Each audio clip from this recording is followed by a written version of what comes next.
இந்த அமர்வில் உங்களோடு கூட இருப்பதில் மகிழ்ச்சி அடைகிறோம். 2-3 அமர்வுகளுக்கு முன்பாக அருமையான டிஎன்டிஜே நண்பர்கள் ஒரு அருமையான வார்த்தையை பதிவு செய்திருந்தாங்க. வேணா அவங்க ரீவைண்ட் பண்ணி போட்டு பார்க்கட்டும். தோராவிலும் இஞ்சிலும் நபிகள் ஹசரத் முகமது அவர்களை பற்றி குறிப்பிடப்பட்டிருக்கிறது என்று சொல்லி குர்ஆன் சொல்லுகிறது. ஆனால் இன்றைக்கு இருக்கிற பைபிளில் நபிகள் நாயகத்தை பற்றி இல்லை. அதனால் தான் சொல்லுகிறோம் நாங்கள் பைபிள் இறைவேதம் இல்லை என்று அப்படின்னு சொல்லி பதிவு வச்சாங்க. நாங்கள் நம்புறதில்லை. உண்மையாலுமே பைபிளில் நபிகள் நாயகத்தை பற்றி இருக்குது அப்படின்னு சொல்லி நாங்கள் நம்பலை. ஆனால் இதை சொன்ன டிஎன்டிஜே அவர்களுடைய மௌலவி பிஜே அவர்கள் ஒரு புக்கை ரொம்ப நாளைக்கு முன்னாடி எழுதியிருக்காங்க, பைபிளில் நபிகள் நாயகம். இதுதான் டபுள் ஸ்டாண்டர்டுங்கிறதுங்க. இடத்துக்கு தகுந்த மாதிரி நம்ம பேசணும் அப்படிங்கிறது என்றைக்குமே இருக்கக்கூடாதுங்க. கொஞ்ச நேரத்துக்கு முன்னாடி என்ன பதிவு பண்ணாங்க, பைபிளில் நபிகள் நாயகத்தை பற்றி இல்லை, அதனால தான் நாங்கள் சொல்கிறோம் அது இஞ்சிலும் தோறாவும் இல்லை அப்படின்னு சொல்லி.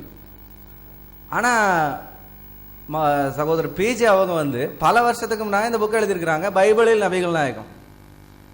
எப்படி வந்துச்சு? So we are glad that we come to this session of this debate. And then the previous session, actually, our TNTJ team has recorded a statement that the Quran says, actually, it is in the Bible, it is the prophecy about Hazrat Muhammad. And now, what the Torah or the Injil or what the Bible you have, and you don't have those prophecy or those things mentioned about Hazrat Muhammad, and that's why we don't accept it as a God's word. But this is the thing they said earlier. But you see, some days before or some years before, our PJ sir itself has written Prophet Muhammad in the Bible. So this was his book. Now you see the double standard of our PJ sir and his team. இதே நிலையை தான் இவங்க பைபிளுக்கும் குரானுக்கும் double standard இருக்கிறதா நம்ம காலையிலேருந்து சொல்லிட்டு வரோம். எந்த ஒரு விஷயத்தை நீங்கள் எடுத்து வைக்கிறீங்களோ அந்த விஷயத்தில் நீங்கள் சரியாக இருக்கணும். இருந்தால் நீங்கள் எடுத்து வச்சா தப்பு கிடையாது. அட்லீஸ்ட் எல்லாம் அதை உயர்த்தி சொல்கிறதையாவது இல்லாமல் இருக்கணும். இப்போ நம்ம ஒரு ஹதீஸ் எடுத்து வச்சோம், பிஜே சார் அதை அரபியில் படித்து சொல்லுங்கள் அப்படின்னாரு. ஆனால் நம்ம என்ன சொல்கிறோம், தமிழ்லையும் அந்த ஹதீஸை நம்ம மொழிபெயர்க்கல, இங்கிலீஷ்லேயும் நம்ம மொழிபெயர்க்கல. அது ரெண்டுமே அருமையான இஸ்லாமிய நண்பர்கள், இஸ்லாமிய சமுதாயத்தை சேர்ந்தவர்கள் தான் மொழிபெயர்த்திருக்காங்க. ரெண்டுக்குமே அந்த மீனிங் தான் கொடுத்துருக்குறாங்க. அதனால் இப்போ அதை நம்ம அரபியில் தான் மொழிபெயர்க்கணும்னா அரபியில் தான் இது பண்ணணும்னா, இப்போ இங்கே இந்த டிபேட் தமிழில் பேசுவோம், நாங்கள் சொல்கிறது தான் நீங்கள் கேட்கணும், நாங்கள் இங்கிலீஷில் கொஞ்சம் கம்மியாக தான் சொல்லுவோம், நீங்கள் எதை சொல்கிறீங்களோ அதுக்கு பதில் சொல்லுங்கள் அப்படின்னு சொல்லி பதிவு வச்சவங்க ஆதாரத்தை கொடுனா தமிழில் இருக்குது. அந்த ஹதீஸை நானாக இன்டர்பிரேஷன் கொடுக்கல. அவங்கள மாதிரி எண்ணெயை வச்சுக்கோ, கையை நீட்டி, இவ்வளோ பெருசாக இருந்தால் அவ்வளோ பெருசு, இது நான் இன்டர்பிரேஷன் கொடுத்து கிடையாது. என்ன இருக்கோ அதை படித்து காமிச்சேன். This has been the double standard of TNTJ that we've been showing from the morning. And what they do, actually, they do this double standard with the Christian Bible and the Quran that you use. And especially when we say about, actually, we showed the hadith in the earlier session, so they were asking from some Arabic translation. It is not my interpretation. Whatever in Tamil, that I didn't do that. Whatever in English, that I didn't do that. So all the English-speaking scholar of Islamic scholar translated either into English or into Tamil. So this is that double standard that the group is having. காலையிலேருந்து நம்ம பல கொஸ்டின்ஸை வச்சோம். நாங்கள் கேள்விகளுக்கு பதில் சொல்ல வரல, நாங்கள் கேள்வி கேட்க தான் வந்தோம் அப்படின்னாங்க. இது டிபேட் ஒன்லி கேள்வி கேட்கறதுக்கு நாங்கள் பதில் சொல்கிறதுக்கு வந்தோன்ற அர்த்தம் கிடையாது. என்ன கேள்வி வைக்கிறாங்களோ அதுக்கு பதில் சொல்லணும். திரும்ப கேள்வி வச்சா அதுக்கு நம்ம பதில் சொல்லுவோம். அதுதான் டிபேட். விவாதங்கிறது அதுதான். நீங்கள் எல்லாம் கேள்வி கேளுங்க, நாங்கள் பதில் சொல்கிறோம். இது என்ன விவாதம்? இது கேள்வி பதில் செக்ஷனாக முடிஞ்சு போயிடும். அதனால் கேள்வி கேட்கறதுக்காக ஒரு விவாதம் தேவை கிடையாது. Since this morning they've been saying that we are here only to ask you questions. We are here not to answer you. And what is that debate? It's not a question answer session, so you keep on asking question and we'll be giving answer. So it's a debate. So when there's a question raised, you have to answer. And when you ask a counter question, we will be giving answer. That is called debate. காலையில் நம்ம என்ன சொல்கிறோம், உங்ககிட்ட இல்லாததை நீங்கள் சொன்னீங்கன்னா okay. இப்போ நம்ம என்ன காலையில் எடுத்து வச்சோம், ஒரு ஆபாசமான விஷயங்களை சொன்னாங்க. நான் என்ன சொல்கிறோம், நீங்கள் ஒரு சேத்துக்குள்ளே உட்காந்துக்கிட்டு ரோட்டில் போகிற ஒருத்தனை நீங்கள் அழுக்கா இருக்கா நம்ம சொல்ல முடியாது. முதல்ல நம்மக்கிட்ட அந்த விஷயம் இருக்கா இல்லையான்ற நம்ம முதல்ல செக் பண்ணணும். இப்போ நான் இன்னொரு ஹதீஸ் உங்களுக்கு கொடுக்குறேன். சஹீஹ் புகாரியில் 6933 ஒரு ஹதீஸ் இருக்குங்க. ஒரு மனிதரை பற்றி சொல்லப்பட்டிருக்கு. அவர் இஸ்லாத்தை இது ஒரு பெரிய ஹதீஸ். போர் டைமில் கிடைச்ச அந்த பொருள் பிரித்து கொடுக்கறதுல இருக்கிற ஒரு பிரச்சனையை பற்றி அந்த ஹதீஸ் சொல்லுது.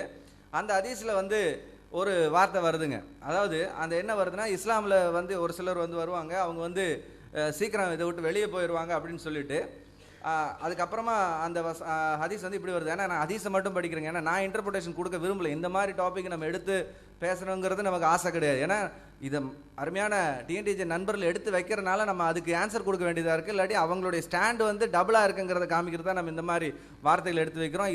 இது நம்மளுடைய மோட்டிவ் கிடையாது. அதனால் நம்ம இதை எடுத்து வைக்கும்பொழுது நீங்கள் புரிஞ்சுக்கணும், என்னடா இது வல்கரா பேசுகிறாங்களே தயவு செஞ்சு நினைக்காதீங்க. இது ஹதீஸில் என்ன இருக்கோ அதை நம்ம படிக்கிறோம். நம்ம அதுக்கு செகண்ட் இன்டர்பிரேஷன் நம்ம கொடுக்கணும்னு விரும்புறதில்ல. என்ன இருக்குது பாருங்க, அதிலும் எதுவும் காணப்படாது, அம்பானது சாணத்தையும் இரத்தத்தையும் அவை தன் மீது படாதவாறு முந்திக் கொண்டிருக்கும். அவைகளின் அடையாளம் ஒரு கருப்பு நிற மனிதராவார். அவரின் 2 கைகளில் அல்லது 2 மார்புகளில் ஒன்று பெண்ணின் கொங்கை போன்று அல்லது துடிக்கும் இறைச்சி போன்று அப்படின்னு சொல்லி ஒரு வார்த்தை வருதுங்க. இந்த ஹதீஸ் வந்து ஒன்றும் கிடையாதுங்க. இது மாதிரி இந்த சம்பவத்தையே பல ஹதீஸுகள் சொல்லப்பட்டிருங்க. பல ஹதீஸில் முஸ்லீம் ஹதீஸில் பார்த்தீங்கன்னா 1926 இதே சம்பவம் சொல்லப்பட்டிருக்கு. அதுலேயும் அதே மாதிரி தான் சொல்லப்பட்டிருக்குங்க. ஒரு பெண்ணின் கொங்கை போன்று இருக்கும் அப்படின்னு சொல்லி சொல்லப்பட்டிருக்கு. அந்த புஜங்களில் ஒரு கொப்பளம் இருக்குங்க. அது என்ன எப்படி சொல்லப்பட்டிருக்குன்னா, ஒரு பெண்ணின் கொங்கை போல இருக்கும். நம்ம ஏதோ மாதுளம்பழம்னு சொல்லிட்டோமாமா, அது வந்து மறைவாக தான் இருக்காமா, அது உண்மை இல்லையாமா அப்படின்னு சொன்னாங்க. பட் இந்த ஹதீஸ் டைரெக்டாகவே சொல்லுது, நம்ம எதுவும் மறைச்சி சொல்லலை. நீங்கள் எதையை வந்து காலையிலேருந்து வந்து பைபிளில் இருக்குன்னு சொல்லிட்டு இருக்கிறீங்களோ அதே இது ஹசரத் முகமது அவர்கள் சொன்னதாகவே இந்த ஹதீஸுகளில் ரெஜிஸ்டர் பண்ணப்பட்டிருக்கு. அது எதை பற்றி, ஒரு மனிதர் வருவார், கருப்பினத்தை சேர்ந்த ஒரு மனிதர் வருவார்னு சொல்லி அவருடைய கரத்தில் இருக்கிற ஒரு கொப்பளம் எப்படி இருக்குன்னு சொல்லப்பட்டிருக்கு. அப்போ இது ஏன் நீங்கள் வந்து டபுள் ஸ்டாண்டர்டாக பார்க்குறீங்க? முதல்ல வந்து உங்களுடைய ஸ்டாண்டை வந்து கிளியர் பண்ணுங்கள். பைபிள் வந்து தெளிவாக நமக்கு சொல்லுது, நீங்கள் எந்த இதில் படிச்சிங்கனாலும் அது எந்த இடத்துலையும் வந்து அந்த தவறுகளை செய்யறதுக்கு தூண்டுற காரியங்கள் இல்லை. நீங்கள் சொன்னீங்க பெருசாக படத்தை போட்டுட்டு கடைசியில் ஒரு சீன் வந்து நீங்கள் இதை செய்யாதீர்கள் அப்படின்னு சொன்னால் அது வந்து தப்பு இல்லையா அப்படின்னு கேட்டீங்க. இன்னொன்று, அதே நேரத்தில் நீங்கள் செய்யுங்கன்னு சொன்னால் எப்படி இருக்கும்? அதை தான் இன்னொரு ஹதீஸில் நான் காமிச்சேன்.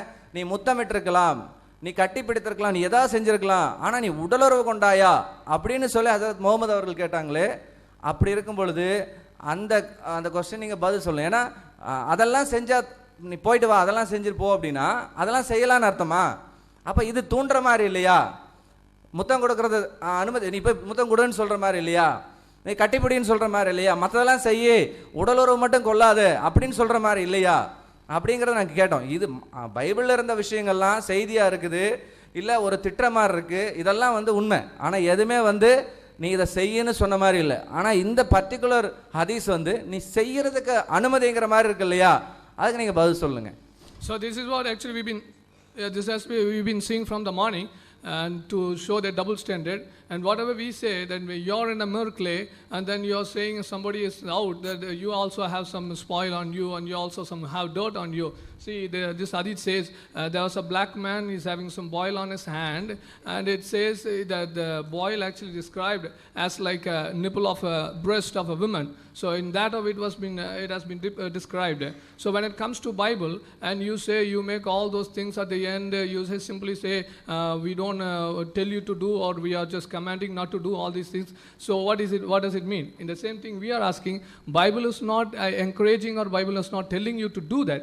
But how does it this two or the more hadiths show? This hadith say it's like giving you permission to do that. நம்முடைய சகோதரர்கள் தொடர்ந்து பேசுவாங்க. Well, we are back to the foundational issues once again. மீண்டுமாக நாம் அஸ்திபார காரியங்களுக்குள்ளாக திரும்பி இருக்கிறோம். Our friends made some very interesting claims about the Torah. And தோராவை பற்றி நம்முடைய நண்பர்கள் சில ஆர்வமான காரியங்களை கொண்டு வந்தார்கள். They say that the Torah we have in the Holy Bible is not the original Torah. அவர்கள் சொல்றாங்க, உங்களுடைய வேதாகமத்தில் இருக்கிற தோரா ஒரிஜினல் தோரா இல்லை என்கிறதை அவர்கள் சொன்னார்கள். And the evidence they have given to support that claim is that prophecy about Hazrat Muhammad is not there in this Torah. அதற்கான ஆதாரமாக அவர்கள் சொன்ன காரியம், ஹஸ்ரத் முகமதுவை பற்றிதான தீர்க்க தரிசனம் தோராவில் இருக்கிறது என்று குர்ஆன் சொல்லுகிறது. ஆனால் அந்த தீர்க்க தரிசனம் உங்களுடைய தோராவில் இல்லை, எனவே தான் உங்களுடைய தோரா இறைவனுடைய வார்த்தை அல்ல என்று சொன்னார்கள். I would like to request our friends to produce the original Torah in which they found this prophecy about Prophet Muhammad. ஹஜ்ரத் முகமதை பற்றி தான் இருக்கிறதான இந்த தீர்க்கதரிசனம் எந்த ஒரிஜினல் தோராவில் அவர்கள் கண்டுபிடித்தார்களோ அந்த தோராவை அவர்கள் கொண்டு வந்து நிரூபிக்கட்டும் என்று நான் அவர்களுக்கு சொல்லுகிறேன். When have you read it? Where have you read it? And can you give us the source? We will go and get it. நீங்கள் எப்போ படித்தீங்க, எங்க படித்தீங்க, அதற்கான ஆதாரங்களை நீங்கள் சொல்ல முடியுமா? அப்படி என்றால் நாங்களும் அதை பார்க்கலாமே. This is a baseless claim. இது ஒரு ஆதாரமற்ற ஒரு வாதமாக இருக்கிறது. I can claim anything. நான் எதை வேண்டுமானாலும் சொல்லலாம் ஒரு வாதமாக. But would you believe? ஆனா நீங்கெல்லாம் நான் சொல்றதை நம்புவீங்களா? You will believe only if I give evidence. நான் சரியான ஆதாரத்தை கொடுத்தால் மாத்திரம்தான் நீங்கள் அதை நம்புவீர்கள். We are willing to give you proof that the Torah which existed during the time of Prophet Muhammad is the same as the one we have now. ஹஜ்ரத் முகமதுடைய காலத்தில் இருந்ததான Torah தான் இப்பொழுதும் இருக்கிறது என்பதை நாங்கள் உங்களுக்கு சொல்லுவதற்கு எங்களிடத்தில் ஆதாரம் உண்டு. We have many manuscripts from before Christ. இயேசு கிறிஸ்துவுக்கு முன்பதாக இருந்தே ஏராளமான எழுத்து பிரதிகள் எங்களிடத்தில் இருக்கிறது. Of the Torah. தோராவை பற்றியதான எழுத்து பிரதிகள். And then we have the Greek translation of the entire Old Testament called Septuagint. செப்டுவாஜென்ட் அழைக்கப்படுகிற பழைய ஏற்பாட்டின் முழுமையான பழைய ஏற்பாட்டின் மொழியாக்கமான செப்டுவாஜென்ட் எங்களிடத்தில் இருக்கிறது. அதுக்கான பிரதிகள் இருக்கிறது. And even the most liberal scholars are saying it was done 2 centuries before Christ. மிதவாதிகளான அறிஞர்களும் சொல்லுகிற காரியம் என்னவென்றால் இது இயேசு கிறிஸ்துவுக்கு 2 நூற்றாண்டுகளுக்கு முன்பாக கொடுக்கப்பட்டது என்று. And then we have the Masoretic text of the Hebrew Bible. அதை 9th century. 9வது நூற்றாண்டிலே அதற்கு உறுதுணையாக மாசோரெட்டிக் டெக்ஸ்ட் என்கிறதான அந்த மூலப்பிரதிகளும் அந்த எழுத்து பிரதிகளும் இருக்கிறது. And from the Greek translation of the Old Testament we have many copies of it in the form of codices in Greek. கிரேக்க மொழிபெயர்ப்பான அந்த செப்டுவாஜின்ட் மொழிபெயர்ப்பில் அந்த பிரதிகளிலிருந்து ஏராளமான பிரதிகள் கோடிசஸ் பிரதிகளாக எங்களிடத்தில் இருக்கிறது. There are at least 5 codices that I can refer to. குறைந்தது 5 கோடிசஸ் ஆதாரங்களை நாங்கள் உங்களுக்கு அதிலிருந்து காட்ட முடியும். Like for example Sinaiticus, Sinaiticus codex என்கிறதானது, Vaticanus codex, Alexandrianus codex, Cottonianus codex, Ambrosius codex, and they all date from 4th century, 5th century, 6th century AD, and during Prophet Muhammad's time all these were in circulation. இது கிபி 4வது நூற்றாண்டு, 5வது நூற்றாண்டு, 6வது நூற்றாண்டு என்று சொல்லப்படுகிறது. இவை எல்லாம் அருமையான ஹஜ்ரத் முகமது அவருடைய காலத்திலே இருந்தது. You see the chain of transmission. நீங்க இந்த பரிமாற்றத்தின் தொடர்ச்சியை பாருங்க, சங்கிலி தொடரை பாருங்க. Then as I said Masoretic text. நான் Masoretic text பற்றி சொன்னேன். 9th century. 5வது நூற்றாண்டிலே. And then 1948 the revolutionary changes have come with the discovery of Dead Sea Scrolls. சவக்கடல் சூழல் கண்டுபிடிக்கப்பட்ட போது அந்த ஒரு மறுமலர்ச்சியான மாற்றங்கள் உண்டானது. From the caves around Jerusalem and in that area they found these scrolls.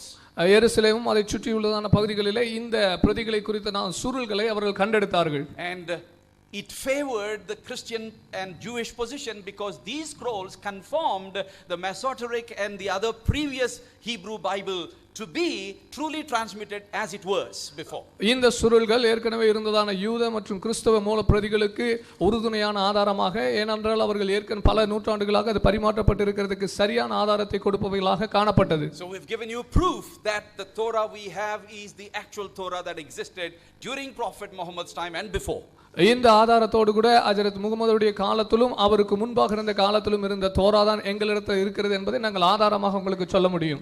And then we have been asked for support in favor of our claim that the Bible is God's word. எங்களுடைய வேதாகம் இறைவனுடைய வேதம் என்பதற்கு ஆதரவான காரியங்களை சொல்லுவதற்காகவும் நாங்கள் கேட்டுக்கொள்ளப்பட்டோம். We have already given one. நாங்கள் ஏற்கனவே ஒன்றை கொடுத்து விட்டோம். That because it is God's word, it leads all humans to salvation irrespective of any differences. இது இறைவனுடைய வார்த்தையாக இருப்பதனால எந்த விதமான வேறுபாடுமின்றி எல்லா மனிதர்களையும் இறைவனுடைய ரட்சிப்பின் திட்டத்துக்கு நேராக வழி நடத்துகிறது என்பதை நாங்கள் ஏற்கனவே சொல்லிவிட்டோம். Here is the second evidence. இங்கே இரண்டாவது ஆதாரம் என்னவென்றால், it is true without any errors or falsehood. எந்த விதமான தவறும் பிழைகளும் இல்லாதபடிக்கு அது மிகவும் சரியாக இருக்கிறது. If any book is merely a human book, it will be a combination of truth and error because we are finite human beings. ஒருவேளை ஒரு மனிதனுடைய கற்பனையான புத்தகமாக இருந்தால் அதில் சில உண்மைகளும் பிழைகளுமாக இருக்கும். But the Bible is not just merely a human book, but it is divine book given to us through humans, and therefore it has to be true and true alone. வேதாகமம் என்பது வெறும் ஒரு மனிதனுடைய புத்தகம் அல்ல, அது இறைவனுடைய ஆவியினால் ஏவப்பட்டு மனிதர்களால் எழுதப்பட்டு கொடுக்கப்பட்டதான புத்தகம். எனவே அதிலே உண்மையான காரியங்கள் இருக்கிறது. And up to this time we have time and again proved that the Bible has not even a single falsehood or error or contradiction. இந்த நேரம் வரைக்கும் நேரங்களாக நாங்கள் தொடர்ந்து சொல்லுகிறது இறைவனுடைய வார்த்தையாக வேதாகமத்திலே எந்த விதமான முரண்பாடுகளும் பிழைகளும் இல்லை என்பதை நாங்கள் சொல்லுகிறோம். Truth is free from contradiction and it is consistent. சத்தியம் என்பது முரண்பாட்டிலிருந்து விடுதலையானது, அது ஒரு நிலையான தன்மை உள்ளதாக இருக்கிறது. Our friends talked about a different Injil and they said we have a different definition of Injil. அவர்கள் சொன்னாங்க உங்களிடத்தில் ஒரு வேறுபட்டதான சுவிசேஷம் இன்ஜில் இருக்கிறது, அதற்கு ஒரு வேறுபட்ட விளக்கத்தையும் அவர்கள் கொடுத்தார்கள். And they say our Injil is not the Injil that the Quran talks about. எங்களிடத்தில் இருக்கிறதான இன்ஜில் அவர்களுடைய குர்ஆனிலே சொல்லப்பட்ட இன்ஜில் அல்ல என்பதையும் அவர்கள் சொன்னார்கள். I want to know where they have that Injil. அவர்களிடத்தில் அந்த ஒரிஜினல் இன்ஜில் எங்கே இருக்கிறது என்பதை நான் கேட்கிறேன். And where in the Quran they find the definition of Injil. இன்ஜிலுக்கான விளக்கம் என்ன என்பதை குர்ஆனிலே அவர்கள் எங்கே பார்க்கிறார்கள் என்பதையும் நான் கேட்கிறேன். The law of identity in logic, number one law demands that when you use a term you have to define it properly with basis. அடையாளப்படுத்தும் விதி என்கிறதான ஒரு விதி இருக்கிறது. நீங்கள் ஒரு காரியத்தை அடையாளப்படுத்தும் போது அந்த அடையாளப்படுத்தலின் அடிப்படையிலே நீங்கள் அதை திட்டமாய் தீர்மானிக்க வேண்டும். If you can't do it, you should not use that term. நீங்கள் அதிலே ஒருவேளை குழப்பம் இருந்தால் அதை நீங்கள் உபயோகப்படுத்த கூடாது. And fourthly, lastly, நான்காவதாக இறுதியாக they have been consistently indulging in a logical fallacy called misuse of analogy. தர்க்க ரீதியான வாதத்திலே தவறான தர்க்க ரீதியான வாதத்திலே தவறான பகுப்பாய்வை அவர்கள் குழப்பிக் கொண்டிருக்கிறார்கள். In logic, analogies don't prove anything but only clarify. ஒரு தர்க்க ரீதியான பகுப்பாய்வு என்பது எதையுமே நிரூபிப்பதல்ல, ஆனால் அது தெளிவாக்குகிறதாக காணப்படுகிறது. Any analogy is used to clarify one thing.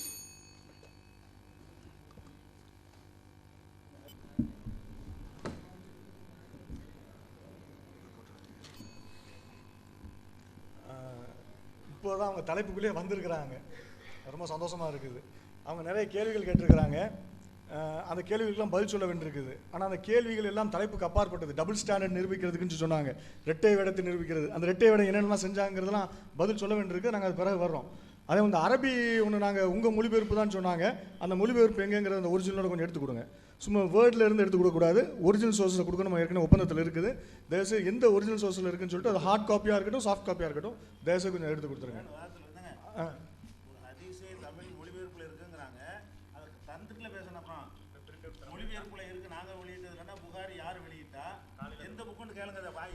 அதான் பொய்யாக சொல்கிறாங்க, அது எந்த நூலில் இருக்குன்னு கொஞ்சம் எடுத்து கொடுத்துட்டு நீங்கள் அப்புறம் பேசுங்க. விவாத ஒப்பந்தத்தில் இங்கே கேட்கும்போது உடனே தரணும்னு இருக்கிறது. புகாரி தமிழாக்க நாங்களா தமிழாக்கம் பண்ணோம், நீங்கள் தான் பண்ணீங்க இருக்குன்னு சொன்னாங்க.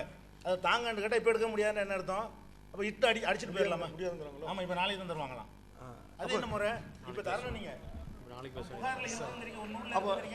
நாளைக்கு தருவதாக இருந்தால் அவங்க நாளைக்கு தான் பேசிருக்கணும், ஆதாரம் இல்லாமல் அவங்க பேசக்கூடாது. அதே மாதிரி இன்னொன்று சொல்கிறாங்க, நீங்கள் பேசக்கூடாது. அதே மாதிரி இன்னொன்று என்ன சொல்கிறாங்கன்னா, அது அரபியில் இருக்குது, எங்களுக்கு அரபி தெரியாதுங்கிற மாதிரி வாதம் வைக்கிறாங்க. சிறைக்கிற வரவன் கத்தியோடு தான் வரணும். கத்தியை வீட்டில் வச்சுட்டு வந்து இங்கே என்ன வந்து உனக்கு வேலை? நாளைக்கு கொண்டு வர்றேன் கத்தி, என்ன இன்னைக்கு எதுக்கு வந்தீங்க? சிறைக்க வரும்போது கத்திக்கு அப்புறம் என்னென்னலாம் வேணுமோ எல்லாத்தையும் கொண்டு வரணும். எங்கள்கிட்ட வந்து நாங்கள் மூலமொழி உங்களுடைய மூலமொழியை அராமிக்குன்றீங்க, கிரீக்குன்றீங்க, ஹீப்ரூன்றீங்க. எடுத்து வைங்க ஹீப்ரூ கிரீக்கையும், நாங்கள் பேசுகிறோம். என்ன வார்த்தைக்கு அர்த்தம் வேணும்னு கேளுங்க, நாங்கள் எடுத்து தர்றோம். ஒரிஜினல் ஸ்கிரிப்ட் வேணுமா நாங்கள் தர்றோம். நாங்கள் எல்லாத்தையும் தயாராக தான் வந்திருக்கிறோம். எல்லாத்துக்கும் எங்கள்கிட்ட ஒரிஜினல்ஸ் இருக்குது. நீங்கள் நாங்கள் எதை கோட் பண்ணாலும் எல்லாத்துக்கும் நாங்கள் ரெடியாக வச்சுருக்கிறோம் டெக்ஸ்ட்டை. எதை கேட்டாலும் நாங்கள் தூக்கி போடுவோம். உங்களை மாதிரி நாங்கள் நாளைக்கு தரோம் நாளை மறுநாள் தர மாட்டோம்னு விட்டடிக்கிற ஆட்கள் இல்லை. ஆனால் அரபி தெரியாதுன்னு சொன்னால் தெரியாட்ட ஏன் பேசுகிறீங்க? அந்த லாங்குவேஜில் அது என்ன சொல்லப்பட்டிருக்குன்னு தெரிஞ்சுட்டு பேசுங்க. தெரியாமல் அறகுறையாக எவனோ ஒருத்தன் அந்த நெட்டில் ஒருத்தன் எழுதுறான், ஷாம் சராக்ஸான்லாம் ஒருத்தன், அவன் படித்தது எங்கள் சொந்த சரக்கு இல்லை, எல்லாம் கடன் வாங்கின சரக்கு, சொந்த மூளையே கிடையாது, எல்லாம் borrowed intelligence தான் அவங்களுக்கு. They are working on others' intelligence. They don't have their own intelligence. They don't apply their own mind. அதை வச்சுக்கிட்டு அவங்க பேசிக்கிட்டு இருக்கிறாங்க. So this is an argument. In debate, we have come to a conclusion that in debate, both of us should present evidence. Whatever arguments we are quoting, it is our responsibility to quote the evidence. Now, they've quoted a hadith from Sahih Bukhari. When we asked them the reference, we wanted either hard copy or soft copy. They are telling that they'll give it tomorrow. If they are ready to give only tomorrow, why did they quote it now? As per our agreement, they have to produce the evidence right away before moving into the next topic. Unless and until you have any appropriate evidence, please don't quote anything. அப்புறம் இந்த பைபிளில் முன்னறிவிப்பை பற்றி சொன்னாங்க, அந்த கேள்விக்கு பதில் சொல்ல வேண்டியிருக்கு, நாங்கள் இறுதியாக சொல்கிறோம். அதுக்கு முன்னால் அந்த சப்ஜெக்ட்டுக்கு நேரடியாக வந்துட்டாங்க, ஆனால் அந்த நேரடியாக அதுக்கு வர்றோம். இப்போ தான் அந்த லாஜிக்காக பேச ஆரம்பிச்சிருக்கிறாங்க. தௌராவுடைய மேனுஸ்கிரிப்ட்ஸ், ஏராளமான மேனுஸ்கிரிப்ட்ஸ் இருக்குது, செப்டகன்ட் இருக்குது அப்படின்லாம் சொன்னாங்க. எல்லாமே ஜீசஸுக்கு முன்னால் இருந்ததுன்னு சொல்கிறாங்க. அது ஜீசஸுக்கு முன்னால் இருந்ததா, ஜீசஸ் காலத்தில் இருந்ததா, ஜீசஸ் காலத்தில் என்ன இருந்தது, தோராண்டா என்ன, செப்டுகண்ட்னா என்ன, அதெல்லாம் பார்ப்போம். அதே மாதிரி எங்கள்கிட்ட நிறைய கோடக்ஸ் இருக்குது. கிரீக் கோடக்ஸ் வந்து எங்கள்கிட்ட ஒரிஜினல்ஸ் இருக்குது. சினாட்டியஸ், வேட்டிகனஸ், அலெக்சாண்ட்ரியஸ் அப்படி லைனாக பட்டியல் போட்டாங்க. அதனுடைய நிலை என்ன, அப்புறம் டெட் சி ஸ்க்ரால்ஸ் எல்லாம் நாங்கள் வச்சிருக்கிறதெல்லாம் கரெக்டாக தான் இருக்குங்கிறதுக்கு என்ன ப்ரூஃப்னா, எல்லாம் இப்போ சமீபத்தில் கண்டுபிடிக்கப்பட்ட டெட் ஸ்கி ஸ்க்ரால்ஸில் வந்து எல்லாம் அதில் இருக்குது. அது வந்து ட்ரூ டிரான்ஸ்மிஷன் அப்படிங்கிறாங்க. அந்த டெட் ஸ்கி ஸ்க்ரால்ஸ் என்னதை காட்டுதுன்னு சொன்னால், ஏற்கனவே அவங்க வச்சுருக்காங்களே பைபிள், அது கரெக்டாக அவங்க கை வரைக்கும் கரெக்டாக அவங்க சேர்ந்துருக்குங்கிறத அதை காட்டுதான் அப்படின்னு ஒரு வாதம் வச்சாங்க.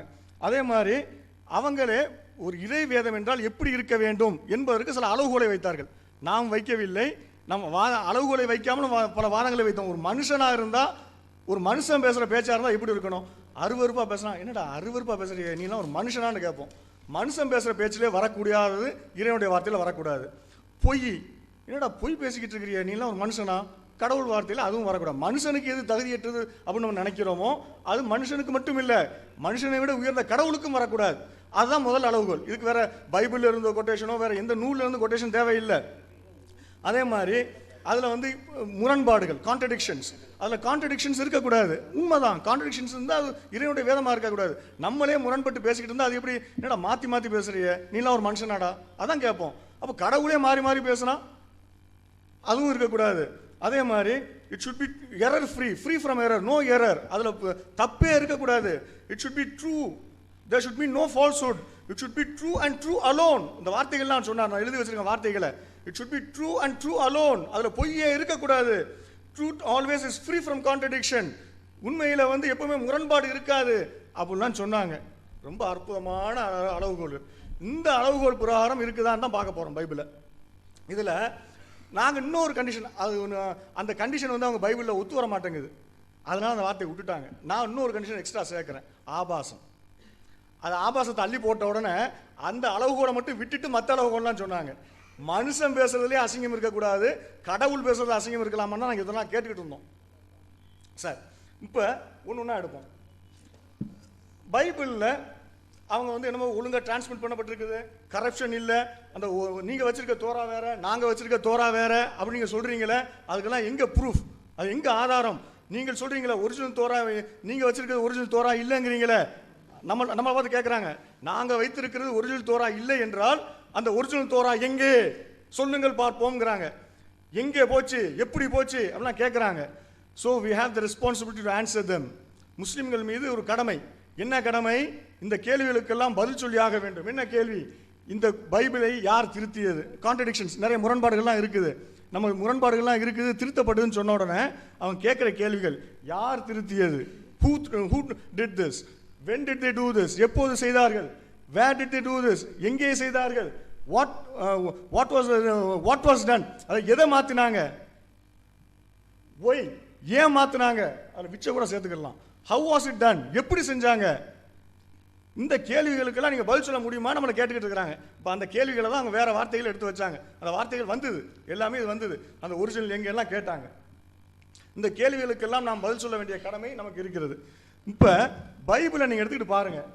பைபிள் எடுத்து பார்த்தீங்கன்னா மனுஷன் பேசுகிறோம்ல, நான் பேசிக்கிட்டு இருக்கும்போது திடீர்னு பிராக்கெட் போட்டு அவங்கள்ட்ட பேச முடியுமா? எழுதும் போது பிராக்கெட் போட்டு பேசுவோம். கடவுள் வந்து இன்ஸ்பயர் பண்ணுறார். கடவுள் வந்து God is inspiring his words. Bracket போட்டுக்கன்னு சொல்லுவாங்களா? கிளாஸ் டீச்சரா write within the brackets அப்படியே டிக்டேட் பண்ணார் கடவுள். இங்கே பாருங்க, இங்கே பிராக்கெட் போட்டு பைபிள் எழுதிருக்குது. ஒரே வசனம் மத்தேயு மேத்யூ 6:32 கிங் ஜேம்ஸ் வெர்ஷனில் ஒரு பகுதி பிராக்கெட்டில் இருக்குது. அதே இது இன்னொரு வெர்ஷனில் அதுலேயும் பிராக்கெட்டில் இருக்குது. இப்போ லூக் 2:23 எல்லாம் எக்ஸாம்பிள் தான், நிறைய இருக்குது இந்த மாதிரி பட்டியல். சும்மா ஒரு உதாரணத்துக்கு ஒன்று போதும் அப்படிங்கிறதுக்காக எடுத்து போட்டோம். ஒன்றில் உண்மை இல்லாதவன் எதிலும் உண்மை, முழுவதிலும் உண்மை இல்லாதவன். நான் பைபிள்லாம் கோட் பண்ண மாட்டேன், பொதுவாக சொல்கிறேன். பைபிளே இந்த மாதிரி இருக்குது, நான் பைபிளே நம்புறது இல்லையே, அப்புறம் எதுக்கு அதை கோட் பண்ணணும்? ஒன்றில் உண்மை இல்லாதவன் முழுவதிலும் உண்மை இல்லாதவன். இங்கே பாருங்க, இந்த கிங் ஜேம்ஸ் வெர்ஷனில் பிராக்கெட்டில் போட்டிருக்கு இந்த வசனத்தை. லூக் 2:33 23ஆம் வசனத்தை பிராக்கெட்டில் போட்டிருக்குது. அதே இது காட்ஸ் வேர்டில் பாருங்க, பிராக்கெட் இல்லாமல் இருக்குது. அடுத்து திரும்புங்க. அடுத்ததை பார்த்தீங்கன்னா மார்க் 99.6ல் காட்ஸ் வேர்டில் பிராக்கெட் போட்டிருக்குது. கிங் ஜேம்ஸ் வெர்ஷனில் அது பிராக்கெட் இல்லாமல் இருக்குது. மாற்றி அடுத்தது அப்புறம் பாருங்க, மார்க் 7ல் 3வது 4வது வசனங்கள். இந்த 3வது 4வது வசனங்களை பார்த்தீங்கன்னா அமெரிக்கன் ஸ்டாண்டர்ட் வெர்ஷன் ஏஎஸ்வின்னு கேட்டால் அதுக்கு நமக்கு என்னமோ தெரியாத மாதிரி நெட் பைபிள்னோன்னா நெட்டு இல்லை, அதுக்கு பேர் நியூ இங்கிலீஷ் டிரான்ஸ்லேஷன் அவங்க சொல்கிறாங்க. தெரியுங்க, நாங்கள் சும்மா சுருக்கமாக தான் சொல்கிறோம். நீங்கள் தான் கேஜேவி, நீங்கள் அது கேஜேவி இல்லை, கிங் ஜேம்ஸ் வெர்ஷன். என்ன பெரிய புத்திசாலியாக பேசுகிற மாதிரி. அதனால் சும்மா அதுக்கு எங்களுக்கு தெரியும்னு காட்டுறதுக்காக சொல்ல வேண்டியிருக்குது. நம்ம மடையன்னு நினச்சிக்கிட்டு பேசிகிட்டு இருக்காங்க. ஏன்னா இடையில வார்த்தைகள்லாம் யூஸ் பண்ணாங்க, நான் சென்ஸ், நோ சென்ஸ்லாம் நம்மளை சொன்னாங்க. இங்கே பாருங்க, கிங் அமெரிக்கன் ஸ்டாண்டர்ட் வெர்ஷன் ஏஎஸ்வியில் ஃபுல் வேர்ஸும் பிராக்கெட்டில் இருக்குதா? அடுத்த வசனத்தில் பாருங்க, அடுத்த வேர்ஷனில் இஎஸ்வி இங்கிலீஷ் ஸ்டாண்டர்ட் வெர்ஷன், அதில் பார்த்தீங்கன்னா அதே வசனம் பிராக்கெட்டில் இருக்குது, ஆனால் கூடுதலாக 2 வார்த்தை சேர்த்துருக்குது. டைனிங் கவுச்சஸ், டைனிங் டேபிள், சாப்பாட்டு மேஜைங்கிற வார்த்தையை அந்த பிராக்கெட்டுக்குள்ளே கூடுதலாக சேர்த்துருக்குது. இதுதான் அவங்க ரொம்ப பியூர் என்னது, free from contradiction, pure true transmission. இதுதான் ட்ரூ டிரான்ஸ்மிஷனா, உண்மையாக அவன் கை மாறி வந்திருக்கான் பாருங்க. அதுக்கு அடுத்ததை பாருங்க, அந்த ஒட்டுமொத்த இதுவுமே வசம் பிராக்கெட்லே இல்லை.